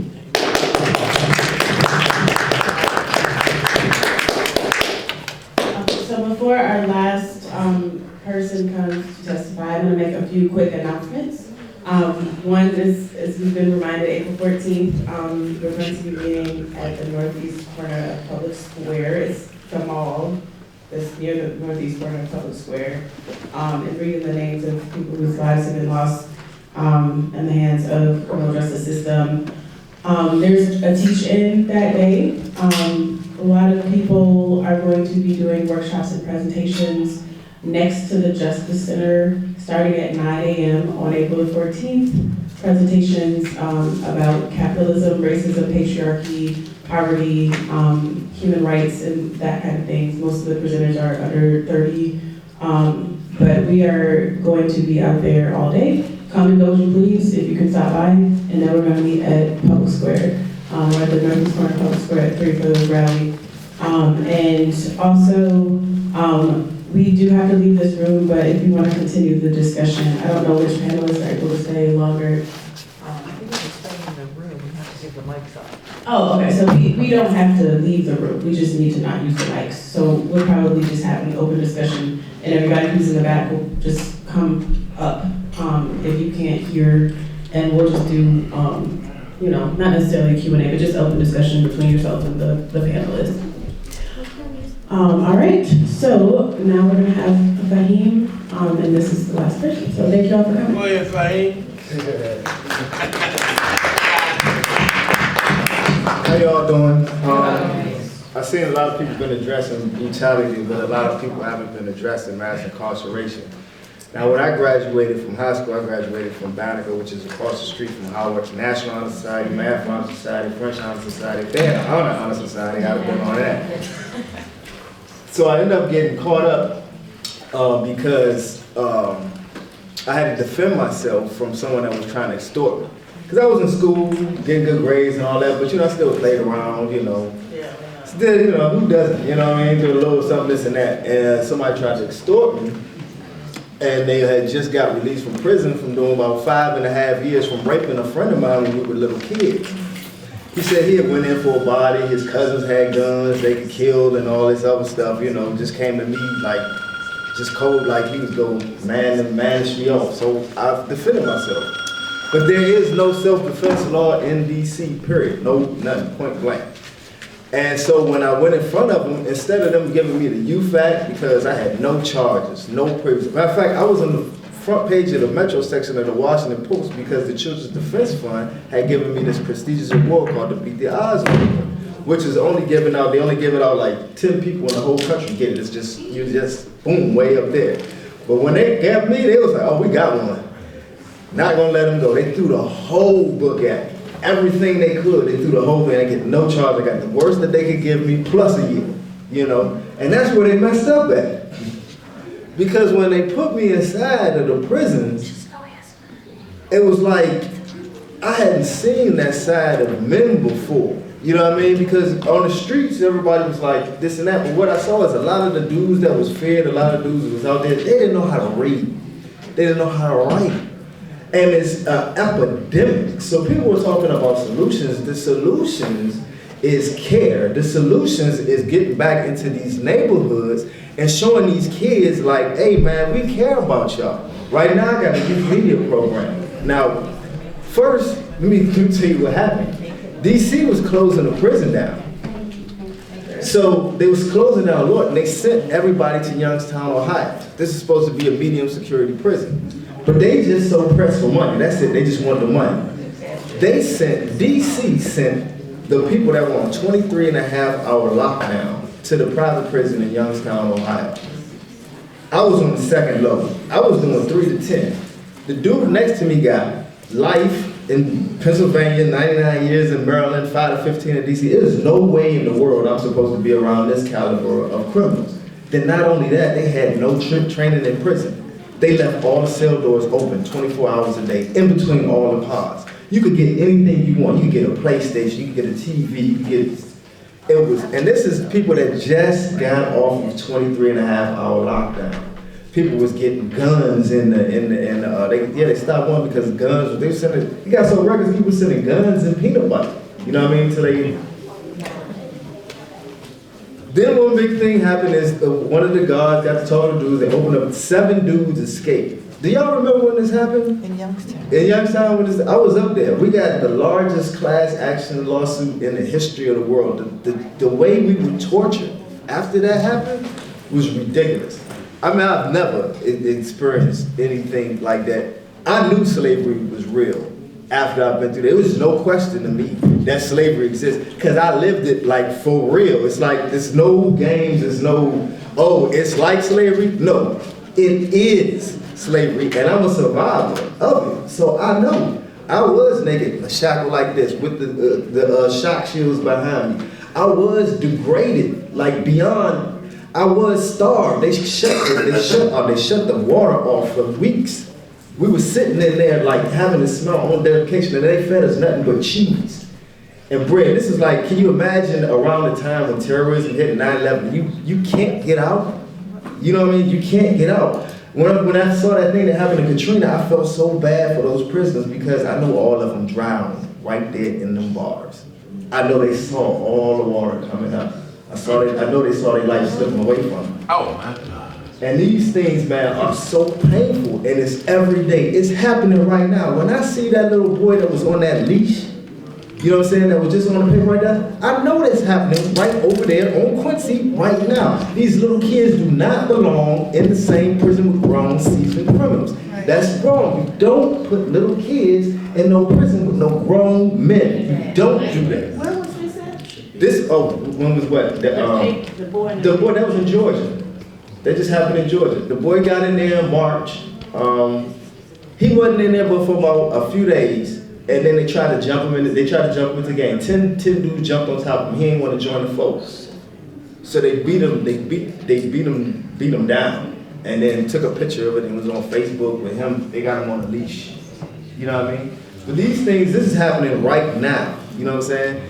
And the thing is, my solution, I got started a youth media program where I'm teaching the kids how to use the photo equipment, video equipment, this and that, so that they can have their own voice. You know what I'm saying? I'm teaching them, like, we see what recording devices are doing now. You know what I mean? Now imagine them really knowing how to operate this, to cut, put music with it, this and that. This is what I want them to do. I want them to learn how to use that video equipment to help another business. Look, this is how you help this business. Now, if you help this business make money, you know what I'm saying? Other people gonna say, oh, he know how to help these businesses make money. Your business can be like my business, which is to help other people get business. You know what I mean?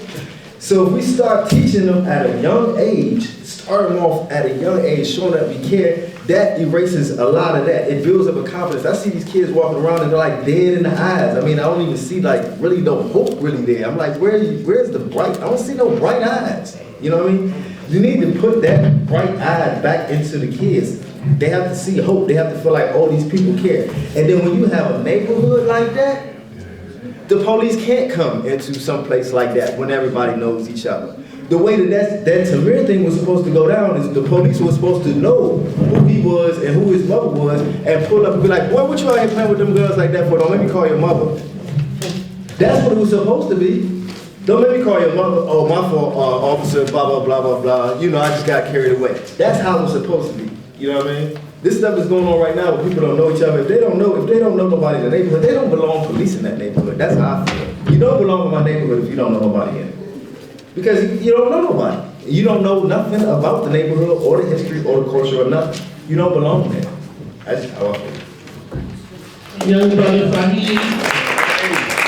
Brother Fahim. I know you're a very brilliant mother, girl Kabir, by way of Brandeis and all of that. And your Harvard-educated father is the bomb, I know. And God bless you. I know all about the cancer award you won when you graduated high school that was given to you in Washington, D.C. by the Children's Defense Fund. I just want to recognize you and say it's so good to meet you finally in person. And put the face to the name. God bless you.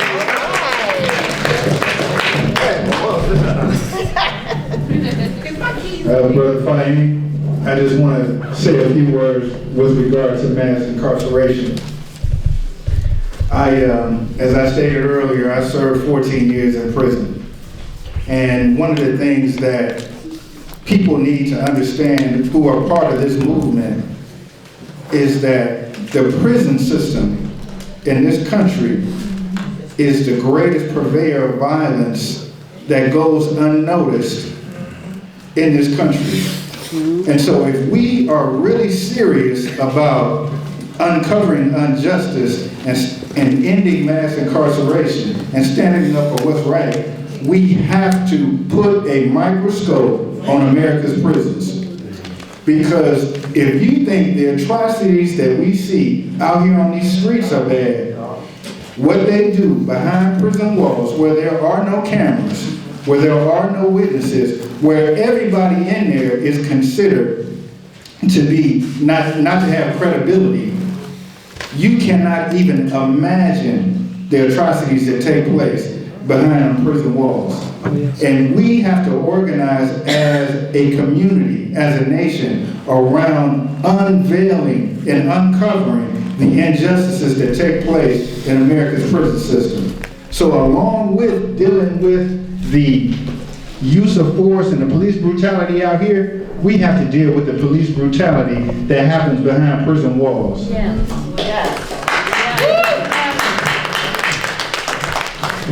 It is absolutely true, and it needs to be acknowledged and talked about for a very long time.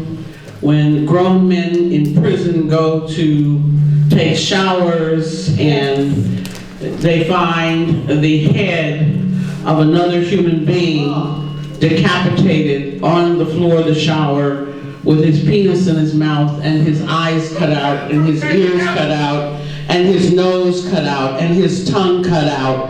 And this is happening in America's prisons. It preceded Abu Ghraib, and it is disgusting. It is a reality. Taxpayers, you're paying for it, and it needs to stop. It needs to stop. It's happening to women. Shame on them for putting our young children under 17 years old in an adult prison. Shame on them. You know, shame on these privatized prisons that are connected to these corporations that are having the prisoners sew the clothes we buy and the upholstery that goes in our airplanes and our cars. And shame on them for, you know, Kentucky Fried Chicken and the rest of them that are in collusion with CCA and contribute to the campaigns of our congressmen and our senators, and allow them and their lobbyists to continue to fortify and hold up these prisons so that these shareholders can have black and poor white and poor Hispanic and any other, male and female, fill these beds so that they can have money to send their children to college and for their chauffeur-driven limousines and their trips overseas. Shame on these people. Shame on these people. You know, shame on them. Because this is what is happening every day in these prisons. In these prisons, people are being murdered. It's being covered up. Shame on them. So, I'm suing you right now. I was going to add, Brother Fahim, you know, and I'm not sure if you was going to say this, and maybe you were, or you said it and I just didn't hear it. But you said when you went in, one of the things that you experienced was that these brothers that were locked out didn't have no education, they couldn't read, they couldn't write, and knowing who you are now, right, is that what you gave them? Because when I heard the word care, I felt like that not only were you in there, but you were providing them something that they needed, and that was the care of understanding, but how to learn to read, how to learn to write, and how to learn to express yourself. So just a quick question. Oh yeah, yes, that's what basically I was doing. I read people their Qurans, their Bibles, letters to their family, writing back, because some people didn't know how to write. You know, and then when the classrooms were set up, you know, I was actually teaching them. And then when we got transferred to what was it, Greenville, North Carolina. We got transferred to Greenville, South Carolina, or something like that. We were supposed to be released. We got our pink slips, and usually we're released 3 months before. And they told me, they said, "Oh nah, you can't be released because you got a violent charge." And I said, "Hold on, but the government, the people that told me, you know what I'm saying, that's responsible for me being here said I can leave." They said, "No, we're not letting you leave. This institution," which was Wackenhut. And I said, Hold on, that doesn't even make sense. So what I did was, I picked up my pen and I wrote Eleanor Holmes Norton. And I said, they're keeping me here for an extra 90 days. So that's, this, every day was, I think it was $50 a day. I said, multiply this 50 times the 90, and I multiply that 90 times the 2,000 inmates that's over here under this. That's how much they milking y'all for money. I was gone in 2 days, and I took 2,000 people with me. See, and that's crazy. And which is echoing what we need in our community, you know, and that's that love and that care that you spoke of, and just really shows just how we can do it in our community when we engage our young people. And that's why I truly believe, well, Frederick Douglass has a quote that I truly love, and that is, "It is easier to build strong children than it is to repair broken men." You know what I'm saying? So what you're doing is brilliant, thank you. And you know, for the younger brothers that are in here, you know, we have to take up this leadership. Because when Dr. McKinney said that we have to take it to a different level, it has to be done by the young people, yourselves and others like yourselves that have that experience to share with the world the real history of what's going on. You know, and I believe my brother here had talked a little bit about it. You know, what crimes have the United States committed? That has to be exposed, because many of us families, when we enter into the criminal justice system, right, we really come in thinking that we're going to get some justice. You know, we really do. And we'll be the first one that says, please, no violence. We're a non-violent family. No violence. Let us get our day in court so we can get this justice, because it's clear that my nephew didn't do anything wrong. And then we get kicked in the face. So we come to a different political belief and understanding of how the system works. Institutionalized racism in the criminal justice system is real. The country is hemorrhaging on the criminal justice system because it's still maintaining a slavery system in its full essence of its existence. And so we have to be clear about that. And though we didn't talk a lot about the prison industrial system, however, it's directly connected to this police brutality and terrorism that we see every day. Let me just say this really quick, is that please get a copy of this book from the ACLU. This is going to give you a very succinct overview of the incestuous relationship, the parasitic relationship between wealthy shareholders, CCA and Wackenhut, that control most of the privatized prisons and are petitioning congressmen and senators to turn all of the prisons into privatized systems. There was one prison, I believe in New Mexico, with women, and many of them ready to get out because they wanted, the shareholders insisted on getting a better return on their investment. They illegally increased the sentences of most of the women in the prison, so that when those who were ready to get out had to stay 1 and 2 years additional, because they need people in those beds. They need people in those beds so that they can get the reimbursements from the state through the taxpayers. Through the taxpayers, you're paying for this. What if we were? We have one more person. Are you? Okay, so we do have one more person. Last minute sign up. This is the last person promise. We are going to continue the discussion with the panelists for today. And one more announcement that I forgot before is that Uncle Bobby is going to be giving a talk at Oberlin tonight at 8:30. 126 Forest Street.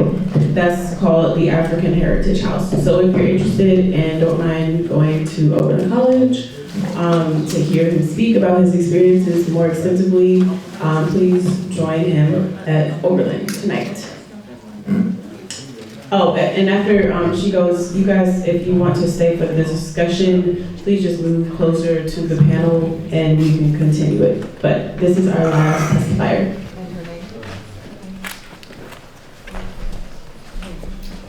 Good evening. My name is Josephine Smith, and I hope I'm finding everyone doing well today, despite all the pain that we've been through regarding these matters. And I don't really know where to start right now because it has been several instances of police harassment, not to mention attempted brutality. For one thing, I would like to start whereas I was approached by RTA police, and this was in or about April 2011, April 11th actually, 2011, and strangely enough, I know that I'm meant to be here because this is the anniversary of that, the 4-year anniversary of when this first happened. And what had happened is that I had complained about RTA police approaching me in a typically kind of violent way for no apparent reason, because now they do stand around bus stations and harass people for no apparent reason. They check transfers and they, give people tickets over being 1 minute late on their tickets, for example. So, but to make a very long story short, I entered Tower City on that date 4 years ago and was having a little trouble finding my disabled bus pass at that time, and was approached by one of the police whose badge number I do have. And he remembered me from having complained about him before. And so, as I was looking for my bus pass, I wasn't moving fast enough for him. So he and approximately 6 other officers who remembered me from complaining before approached me. I have witnesses to the fact, and began going through my bags, grabbing all my things, and trying to provoke me to anger so that they would have a reason to arrest me and go forth with, brutality. And so someone offered, because I only paid $250 on the bus, a gentleman offered to pay the other $250 because they wouldn't, of course, allow you to pay $250 if you don't have your pass yet. They were rushing me, so I couldn't find it because they were looking for a reason to arrest me, of course. And so they pushed this gentleman back that had offered to pay the additional $250, which would be a regular fare for anyone that's familiar that rides the bus and train. And so then they ended up giving me a ticket because, of course, I complained about them harassing me, knowing instinctively that it was harassment. And ever since, actually prior to that, they have followed myself and my fiance before he was thrown in jail over an argument, and he is now wrapped in prison over an argument. No blows were passed, and has been there since October 10th. And so the gist of it is that I have false charges behind my name now, per RTA. And moving a little more expeditiously forward, because I know that we're limited on time. Hold on. I also want to speak about an instance that happened at 7606 New York Avenue, where I was renting. Called the police to try to stop what was going to be a physical attack against my person, knowing that I had these false charges behind my name. Once they get you in the system, they know who you are, of course, and have cameras everywhere now, and so big brothers everywhere. And to make a very long story short, after having called them, they didn't show that time, but they did come about 2 weeks later. This is after a landlord, well, a would-be landlord, had taken an amount of money and was just violating my rights all over the place and just stealing from me and whatnot. And so ultimately when the police did come, I had to complain about them to the Office of Professional Standards, which of course didn't do much good. And so they, again, remembered me and assisted this would-be landlord in stealing all of my worldly possessions. I had a lot of things in the room, all new items, approximately 50 plus boxes of new merchandise, and I was planning to move from that location at 7606 New York Avenue. But when they came this particular evening, I could really relate to the gentleman that was thrown in St. Vincent Charity Hospital, because what they do is after they violated your rights, which is what they ultimately did, and telling me that I had to leave the property and leave all of my belongings there unattended with this landlord that I knew was going to take them. They then put me in the hospital, and this was November of 2011, so it was an eventful year.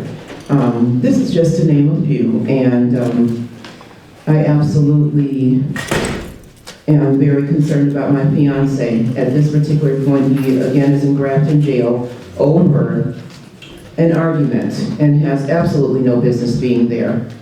And I feel that these instances are connected for my own personal experience. For anyone that's ever been through these type of things, you know instinctively that you're not crazy. Your discernment is sharp.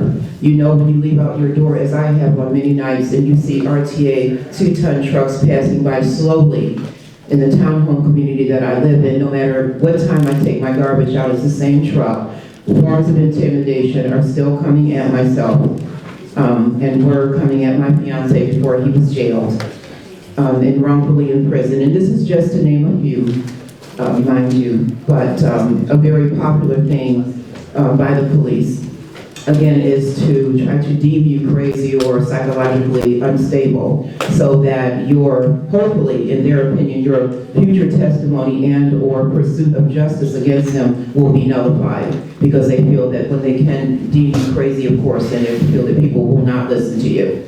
but you know that you are not crazy. You absolutely know what you see. And just as in the case of Rodney King, where he was beaten and a nation was told that our eyes didn't see what they actually saw, this situation has played itself out to be one and the same. And I am absolutely not going to stop until justice is served, not just for myself, but for my fiance.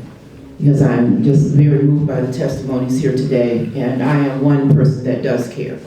And I feel that we can join together and we will change things if we stick together in this. People of all nationalities that have experienced this kind of injustice and brutality. And I'm looking forward to positive change, and I will do everything in my power to help whenever I can. But I just wanted to give that testimony and just to shed a little light on what my fiance and I are experiencing.